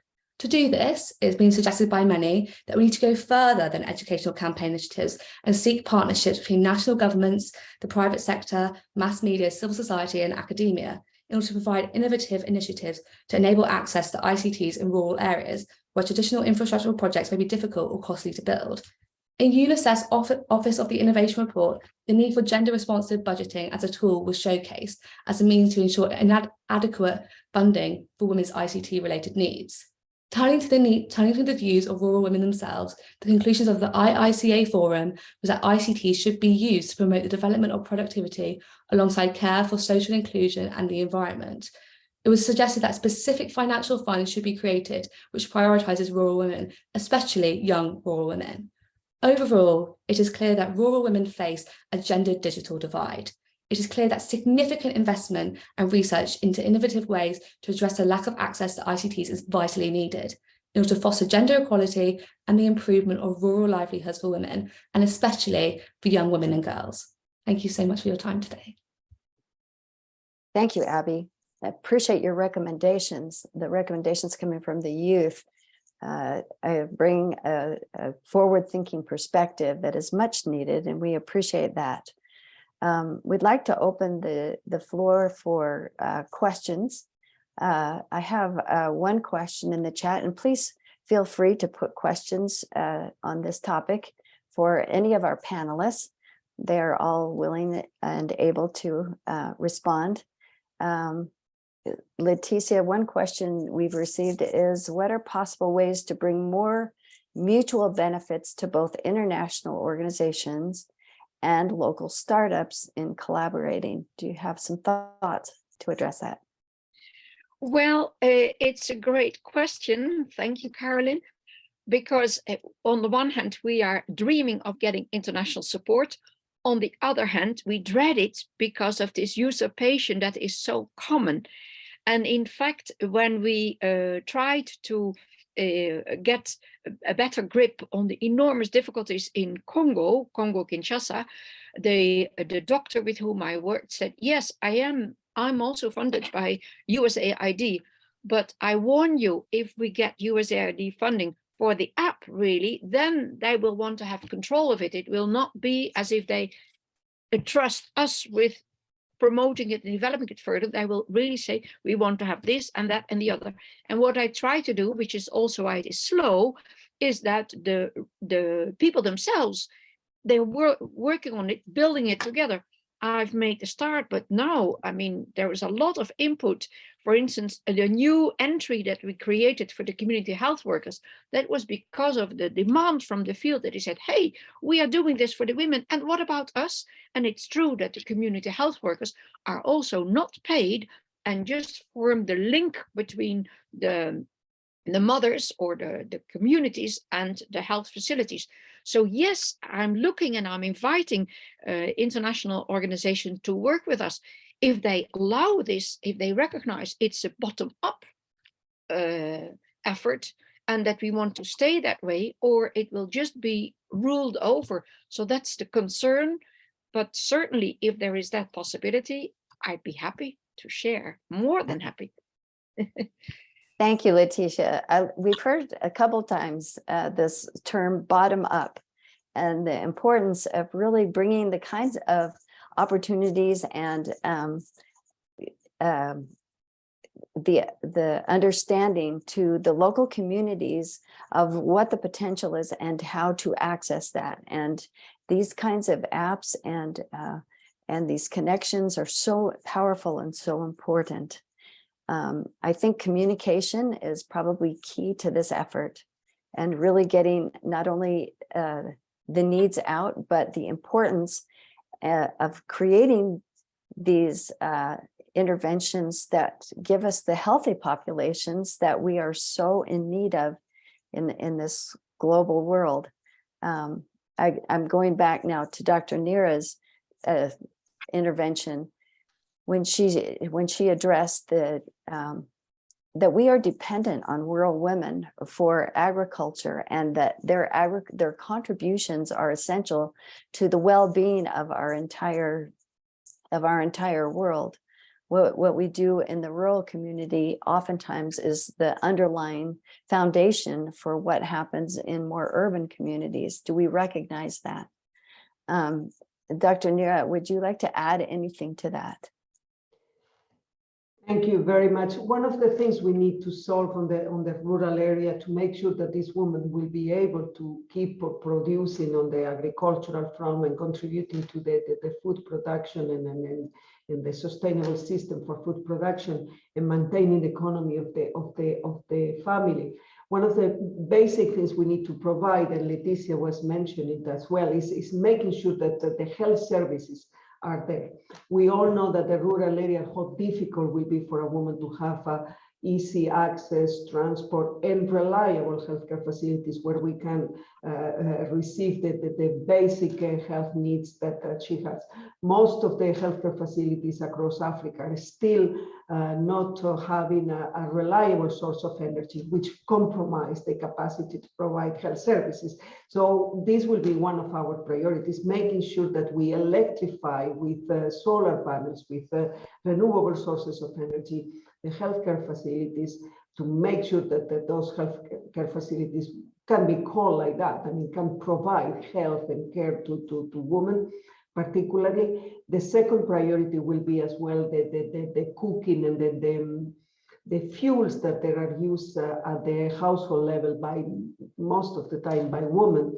And then they are the fact that they need to collect those fuels and charcoal and wood or others to cook creates an enormous barrier for them to go to school. So if you don't have education, if by default everybody considers that women are the ones at the rural area that needs to do agricultural production and then cook and collect the wood and keep and spending hours and hours at the household level cooking, therefore not having any opportunity to go to school and therefore no education, and then keeping that horrible cycle of poverty, isolation, and not even considering that is their right. They have the right. Women most of the time will not even ask for anything because they don't think they are entitled. I don't see those women spending 4 hours a day collecting wood, complaining, because they think it's their role. They saw it to their sisters or their previous families, and then they consider that this is what it is. So any technology, digital, whatever will provide information, advice, and awareness on what are your rights and how can you deserve a better conditions and you know, ensuring that if you are the agricultural producer, at least you have the best conditions and you will be able to have safe fuels at homes and electricity at your healthcare facility and the response if you have a health problem, and education. That will be already a kind of dream. So we need to fight for all of that because we are still far from that. And this is unacceptable in 2023. I think that the conditions in which many women around the world live are absolutely unacceptable. Not to talk about the genital feminine mutilation, that, as you know, a few weeks ago, it was the day of the genital, stopping the genital the feminine genital mutilation. But that's another issue that we need to properly deep on it and try to fight against, because this is costing life and conditions to many women and stopping the advancement of women as part of the society. Yes, thank you. I see more questions coming up in the chat and maybe responses can be made there.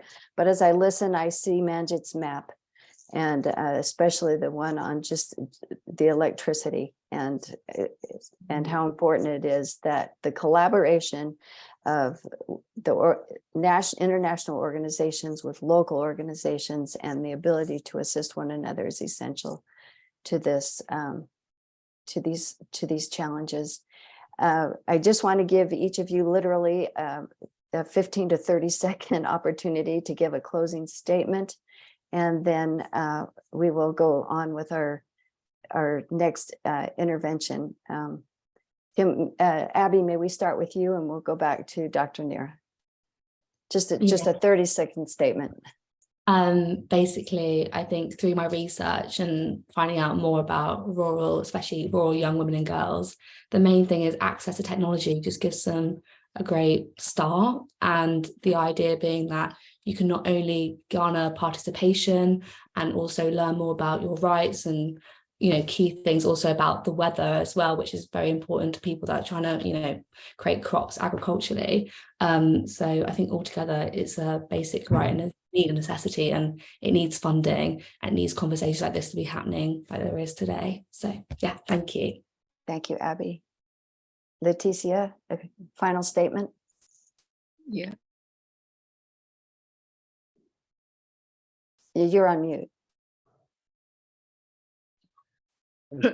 Yes, we do make use, of course, we work with local NGOs, but local NGOs and local startups also need to be paid. So they also look for external funds. So that problem remains. My final statement is certainly that the digital tool is extremely important. Digital literacy is very important, but we should bring it with things that make sense, that edify, that improve our dignity, and not make it, you know, even downgrade us. And I think if that happens, maybe we already have a sort of good resource to protect our women and children and ourselves against everything, this onslaught on internet. Then we have the basic skills because we have learned with what is useful, edifying, and instructive. Thank you. Thank you. Dr. Nira. Well, I think this digital transformation needs to go with an energy transformation, energy transition. There is no way to have digital literacy if we don't have electricity. So if we bring sustainable, clean sources of energy, we will have incredible gains in the front of health, in the front of the economy, in the front of education, and definitely on protecting and advancing and empowering women. Thank you all. This has been a fascinating presentation, and we recognize the needs, and there is much more to be done to address these challenges and to elevate and empower our rural women, which is so essential to the well-being of our communities and countries. Let me just now introduce our musical number. It's, as Stacy said earlier, it's fun to celebrate. We will hear from a Greek women's choir, Pleiades is their name, and they will be presenting Far on That Mountain. And as you listen, because it is being presented in Greek, the translation will be in the chat. And thank you, Olivia, for making that possible. Pleiades.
Thank you very much for that music. Actually, it's about rural women. So one of the things that group does is it tries to save classical or indigenous music across Greece. So thank you very much for that intervention.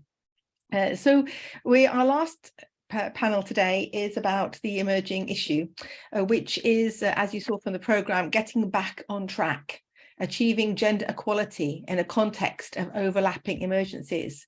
And I think quite a few of us are thinking, what does this emerging issue really talk about? And it seems to be that we really need to consider what is happening for the advancement of women when we have so many things that are disadvantaging women. So whether it's the COVID pandemic, whether it's conflict, whether it's the crisis, the climate change, the crisis, the climate crisis, or any type of migration that takes place, all of these different emergencies, the global pandemic, which is violence against women and girls.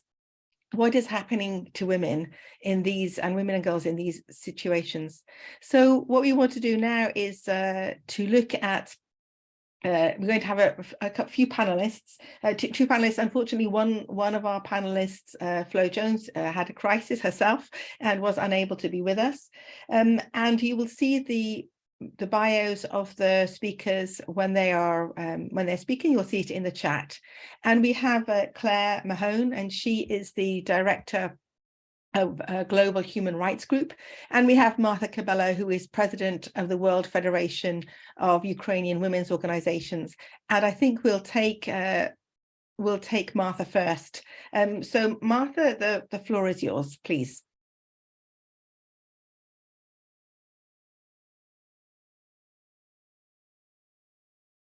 We can't hear you yet, Martha. Oh, yes, that's right. I got the video going, but not the microphone. Thank you very much. I just have to correct a little fact. I'm actually not the president of the World Federation of Ukrainian Women's Organizations.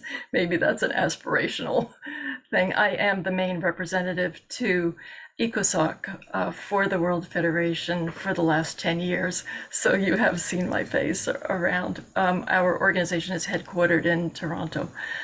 And I'm sitting in New York in my home office. We are a 100% volunteer organization. I was thinking about our title, Getting Back on Track.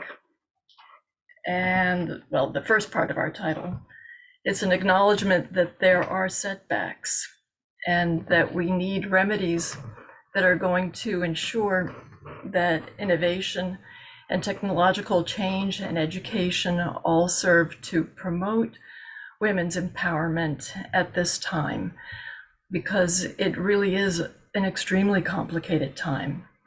And we need to understand how are we going to be continuing with achieving gender equality at this time in the context of what we're calling overlapping emergencies. And the kind of the world of overlapping emergencies that I would like to focus on is that of migration, which is one of those elements of our strife that Zarin mentioned. And the World Federation of Ukrainian Women's Organizations, which was founded in 1948 on the basis of the last huge wave of displaced persons that came out of Ukrainian territories in the aftermath of World War II, is witnessing another replenishment of the diaspora on the heels of, we're in the midst of yet another huge emergency. I'm grateful to be able to address this issue a bit as I move into other comments. But as you can imagine, the international legal framework of rights and protections for women and girls is most critical for Ukraine at this time during the invasion that we are experiencing, that Ukraine is experiencing, and at a time when the words genocide and the phrase ethnic cleansing are being used to legitimately describe what is happening. The global community recognizes this act of our neighbor as a violation of international law and a violation of the fundamental human rights of Ukrainians, including the right to development, which is a somewhat newer phrase. And I loved the phrase in the agreed conclusions that says that the UN community holds these rights to be universal, indivisible, interdependent, and interrelated, and crucial for the full and equal participation of women and girls in society. The aggression that we're experiencing has compromised the safety of millions of women and girls, and as a result of the actions, they are experiencing sexual violence and other human rights violations on a very great order. Also, there's the experience of forced evacuations and abductions of children. Thousands of women and children have been deported to areas, from areas in Ukraine controlled by the Russian Federation and into Russia proper. What really we come down to in terms of the right to development is that the purposeful destruction by the Russian Federation of Ukraine's energy grid and the civilian infrastructure and technology is compromising Ukraine's access to the progress that they have been seeing for the last several years in terms of the Sustainable Development Goals. Ukraine's women and girls are being hampered in their access to education. Their technology is being destroyed or taken away. All of these things that, all of the advances of the past years upon which their future depends.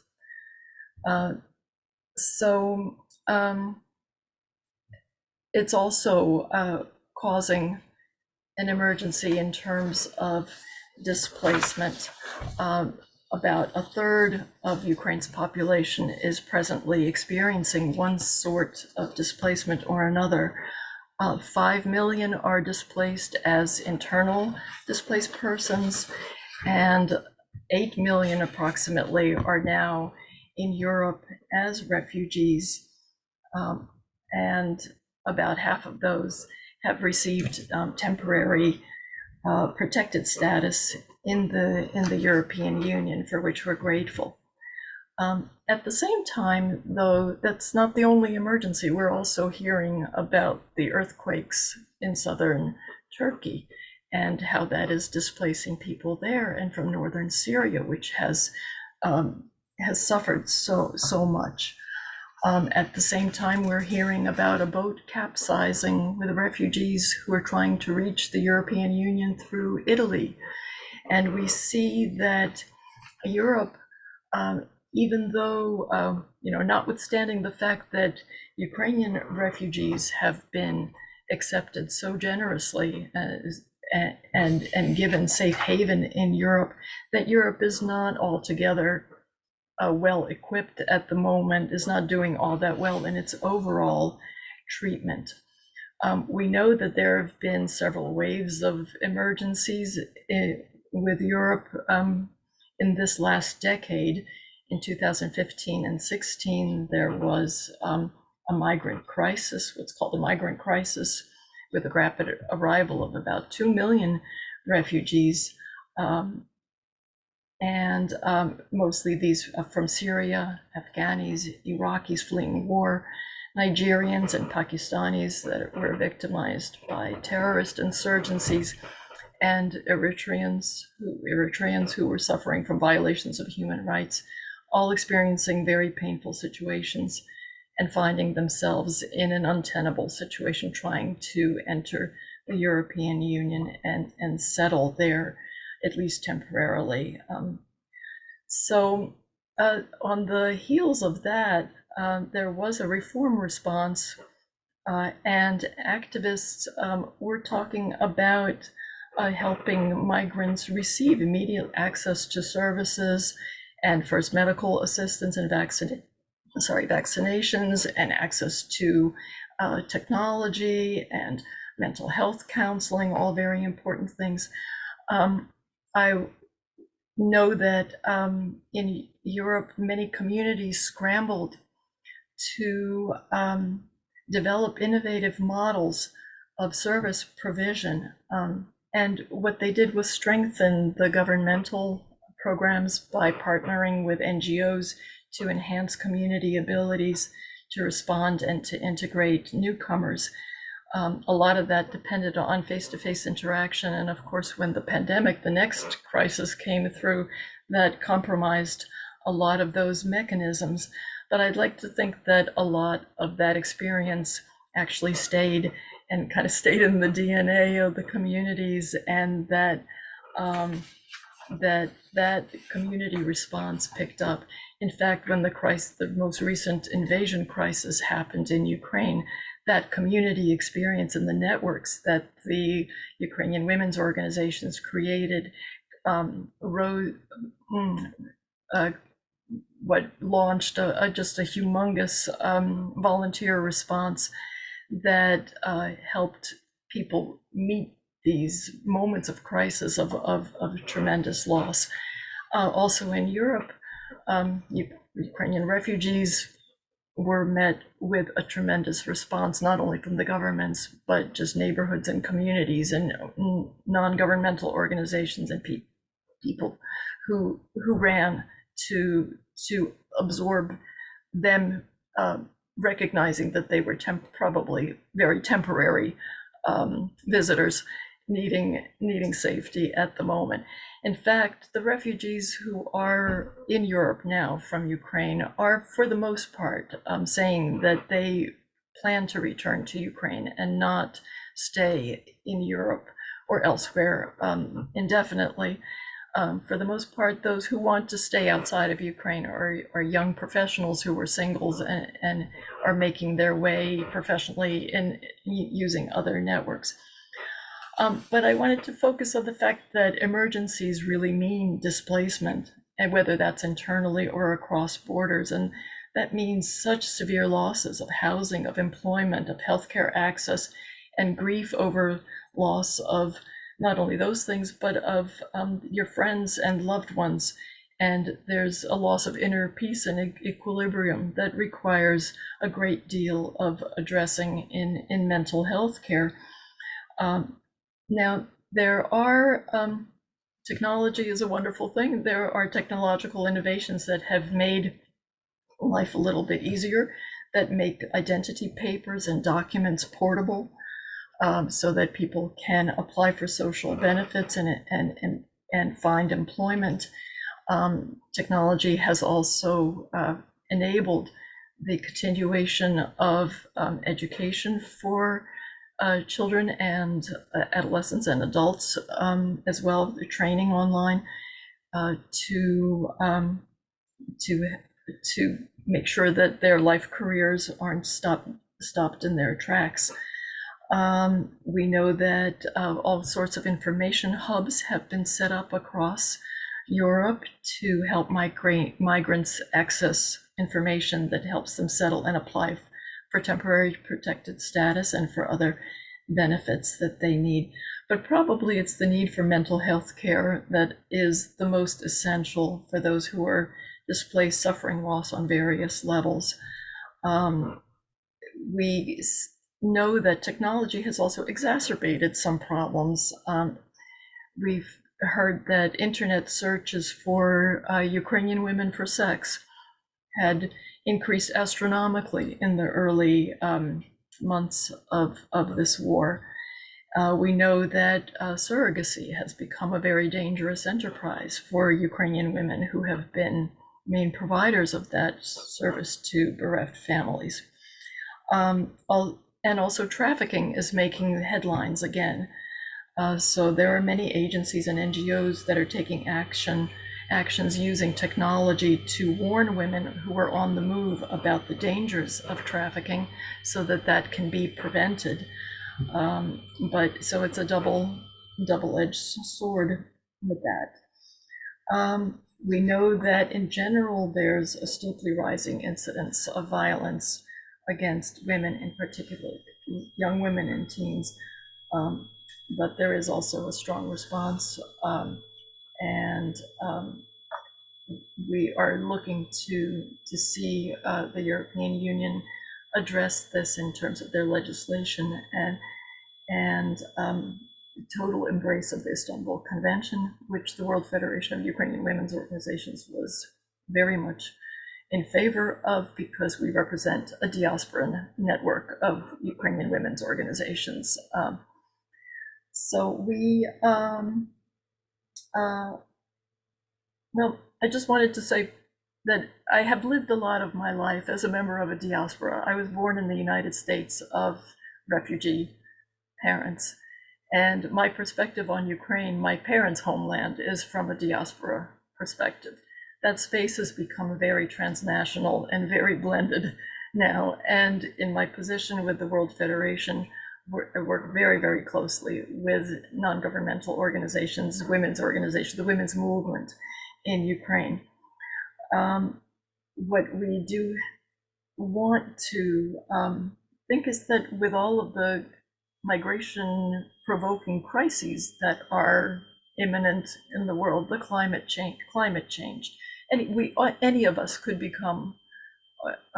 put on the move quickly. We may go into a moment where we start to think of the world globally as a set of diasporas that are interacting with one another, because we're moving into very hard times. So thank you. I think I'll stop here. Thank you very much for your attention. Thank you so much, Martha. I think you covered quite a number of different emergencies that there are. One of the things that we are facing ourselves, I think, is the link between these two themes, so the priority theme and the rural theme, because a lot of rural women are finding it difficult to access the internet. And I think that's what's happening to our other speaker, because I know that she had problems with her internet recently, and she was on the call earlier but has dropped out. So I think it's to do with she's just lost her internet, as far as I understand. So we have in our panel today an example of different emergencies that are affecting us too. I just wonder, we have a panel for this a poll for this panel, and I wonder, Olivia, if you'd like to share that with us now, and then we can just have a bit of interaction with our, right, there we go. So here, if everybody can try to do this, undertake this panel, this poll rather. So we're looking at whether or not we understand the emerging issue. Which of these crises do we think impact women most? and the demographics that we think are most impacted. I think there's another question too, but if you can all participate in this poll, and then when we have the results, we can maybe discuss them a bit. It's just a bit of fun to see what people's thoughts are on these different areas. So Olivia, if you can let us know when people or most people have filled in the poll, that would be great. Yeah, absolutely. Thank you. The question at the end is really questioning the topic. As you know, the text for this topic comes back from is created by UN Women, and I'm sure that Adriana will tell us about it more at the end of our meeting today. But it's this whole idea of getting back on track, achieving gender equality, and some people really felt that we weren't in a very good place before. So after all of these emergencies, we're in even a less good place now. And how can we move forward? What are the best ways to move forward? So we had this idea of build back better, how we built back better after COVID, and we have this whole idea of Agenda 2030, which is to leave no one behind. Are there still people left behind? How can we make sure people are not left behind in these times of different emergencies? So it's an interesting concept. So Olivia, where are we with the poll, do you think? We have 38% of people have responded, so about 17, 18 now. They're slowly trickling in. Okay, so maybe a little bit more time then. Yeah. So I wonder, Martha, if you had any thoughts about female-headed households. My organisation is Widows' Rights International, and as you know, in times of emergency, whether it's the climate crisis or whether it's conflict, the women take their families on the move. They're often without their husbands, and therefore you have a huge number of female-headed households. And you mentioned earlier on the technology for taking paperwork with you. I know that in Afghanistan, this is one of the real difficulties that women had, is that they couldn't take their paperwork with them, and they couldn't take it on their phones, because their phones were tracked often by the Taliban and so on. And so they had real difficulties migrating. And whether or not from your experience, you found that there's a particular difficulty for female-headed households. Yes, this migration wave is really, that's the hallmark of this particular migration wave for Ukrainians, because the men are not technically allowed to leave the country. So the women, mostly it was, and a lot of women who are single or able to join the military effort have actually gone to the front.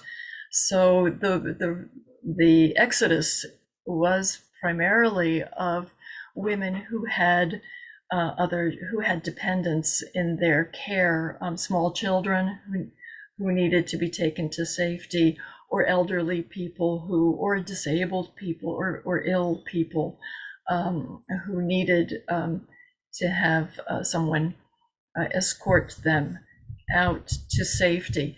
So it really is a single, not so much a temporarily single-headed household, and hopefully not permanently so, because of the casualties of the war.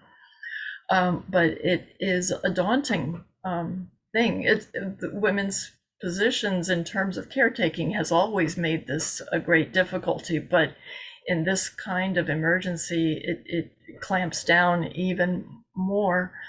And we do worry about what this moment means for the very near future. Ukraine is very much, the Ukrainian government and Ukrainian activists and anyone talking about the future of Ukraine is very adamant about the fact that gender equality is going to be built into every single step of the reconstruction and the return to normalcy. Though we know that we have to be very vigilant about the processes of that, because the pattern has been that women are disadvantaged by their what they feel is their obligation to, and their desire to take care of their family and make sure that they're safe. Except that in Yeah, I moments of know that there- crisis, you know, that's Yeah. the, you know, transition is one of the times when you can have real development. If you look at Rwanda, if you look at South Africa, you know, two countries that have one like the most numbers of female parliamentarians, they both came out of having to rewrite the constitution. So you never know, it could be a much better situation for Ukrainian women after the crisis, especially if they are concentrating on that. I wonder, Olivier, would you like to share the results of the polls now? Yeah, absolutely. Thank you. Maybe then we can see what people have said. Yeah. Right, okay, so most people are learning about what the emerging issue is about. I think we're all in that boat. Okay, so which of the crises do we feel most impact is the most of impact? So we've got climate. Climate and conflict are pretty much similar, it looks like. And what about the demographics? So most of us seem to think that it's female-headed households, so that's excellent. And what do people think? Okay, so we need a new and better path. Okay, well, thank you very much for participating in that poll, everybody. I had another thought, which was really about technology. And again, I think there's this intersection between these three different, you know, the three different subjects of CSW that I know that there is a charity that's been set up that is providing a lot of work for Ukrainians who are doing coding, for example, so that they can work from home and they can still, you know, earn a living while they're in dire circumstances. And that also seems to be something that we've heard in terms of rural women as well, that there is this potential that technology can enhance the lives of people even when they are in crisis. Yes. Do you have any further thoughts, Emma? I wonder, Bert, are there any questions from the, you know, comments from the chat? I haven't seen any myself. Does anybody have any comments or questions? Aaron, there is a question about for you. Has UN Women agreed that to this emergency issue as you were wording it? This is the this was the one that was cited by the chair of the Bureau at a briefing to NGOs in December the 14th or something like that, I think it was. This was the text that was provided at that time. That's the only question I have for the moment. Thank you. Right, okay. So do you have any further thoughts then, Martha? I know what you said before about technology offering great opportunities, and it's true. Ukraine is really this. Ukraine is a hub for technology and technology talent, and has been recognized for many years now as a great place great place to work with very technologically savvy coders, programmers, and other innovators along these lines. The war, in fact, is being fought as a technology enhanced operation. So it's one of the most modern types of warfare that is going on right now. So again, double-edged. Well, let's hope this works out well for Ukraine to win its freedom and to beat back an attack that is completely unjustified. But yes, technology should be harnessed in the best possible way to make people whole, independent, self-reliant, to have access to everything that they need in order to move in this world. And communities also need to be accepting of people who are on the move. It concerns me when I hear conservative politicians sometimes use the words ethnic replacement in reaction to movements like this. But this is not something that we need to harbor in our hearts, and we are completely capable of opening up every community in the world to accommodate those who have to move temporarily or permanently to another safer place. So that's my wish. Thank you. Thank you very much. And certainly with the climate crisis, I'm sure that there's going to be even more movement that we are all going to have to accommodate, yes, and help people with. And of course, the other thing that also happens in a lot of these situations with these intersection of different emergencies is that huge numbers of women and girls are being prostituted as well, that I think you mentioned earlier on. Okay, so thank you very much, Martha, for your interventions in this discussion and for everybody in participating in the poll for this subject. And we'll now hand over to Bert, who's going to close our event today. Thank you, Bert, and thank you very much, Martha.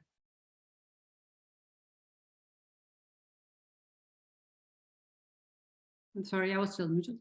I want to thank all of you for these inspiring speeches, which gave us the opportunity to go to the CSW 67 more excited and more informed than ever.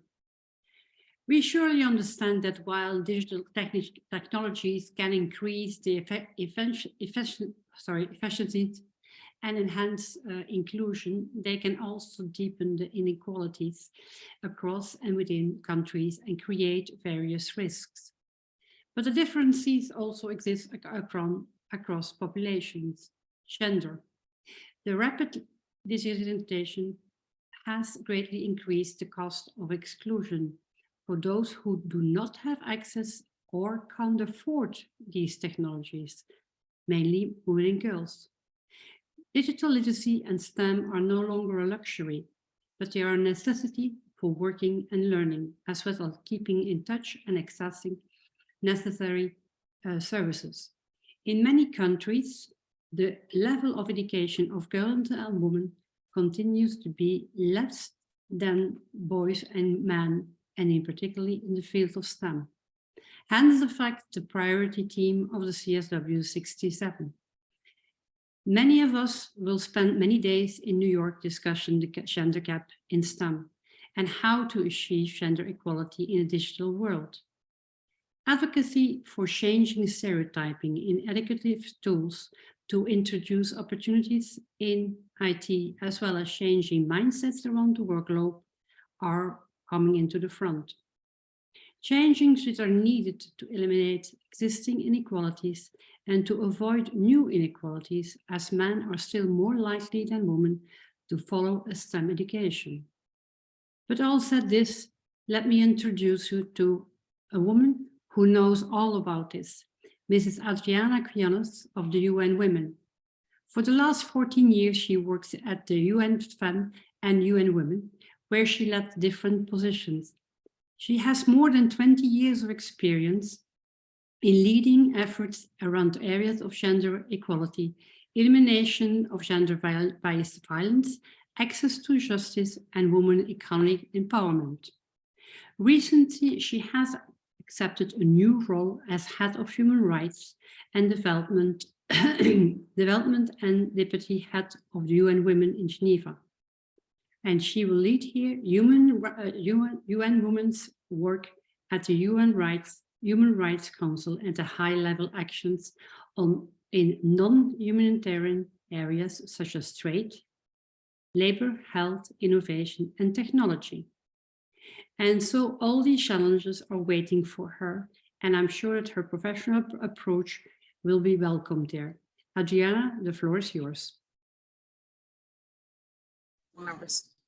Thank you so much. And talking about the field of technology and how it enhances our lives, I am on my way to the Mexican mission. And also, I would love to introduce you to Leticia Bonifaz, who is member of the CEDAW committee. So this is just to say how exciting it is to be working with amazing women from all over the world, and that we're supporting our collective efforts.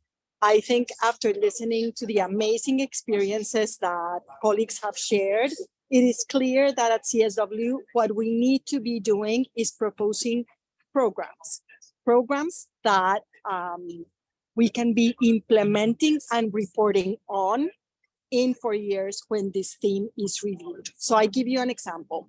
When I was in Panama, a little bit over 7 years ago, it was discussed in CSW 57, Ending Violence Against Women. And what we included there were specific programs, safe cities for women and girls. We said we needed to have an investment, a global investment on ending violence against women. And we were able to have the Spotlight Initiative from the European Union. $500 million invested in over 20 countries around the world to end violence against women and girls. So what we should do with all this information, with these amazing programs that colleagues presented today, is take them to scale. Start making sure that we can collect the impact of these programs so that we can report them when the team is reviewed. I completely align with the vision that we have been told that technology is not for women, that we don't necessarily have a lot to contribute in this field. And it's totally the opposite, because women and girls are producing the solutions to the many issues that we're facing today.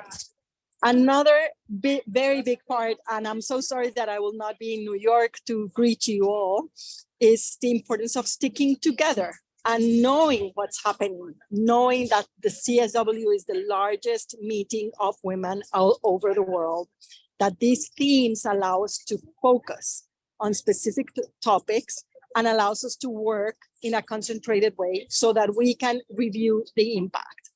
This topic of this year on innovation and technology is part of the Coalition for Innovation and Technology of Generation Equality. We launched this coalition in 2021 with Mexico and France as the chairs of the Generation Equality Coalition. So it's like we need to be building on our accomplishments, and we need to be able to include programming that we can fund and we can work together and evaluate. So to me, this will be a call for action.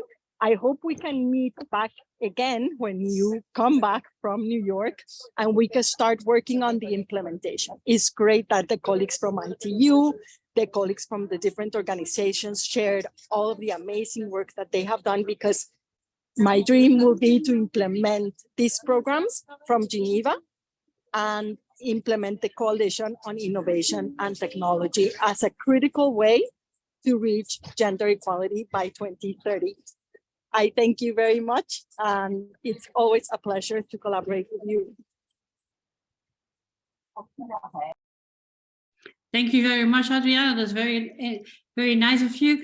I have to say, we are going forward to achieve gender equality in technological world and digital world as a whole.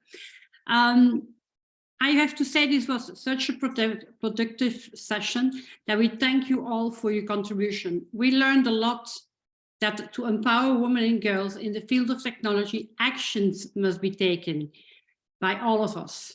We can support women and girls to increase the presence of women and girls in STEM. And we have to do that through programs. We learn just from you. Now, may I ask all my colleagues to turn on their cameras, that we can thank everybody, and that we can say that this NGO CSW Geneva will create a document with all these ideas we have heard, and we will take these with us to New York, and we will also like to invite you all to participate in all the events that members will organize during these 2 weeks, and that we all come back to Geneva to be inspired and work on the gender equality in technology. Thank you very much for your cooperation.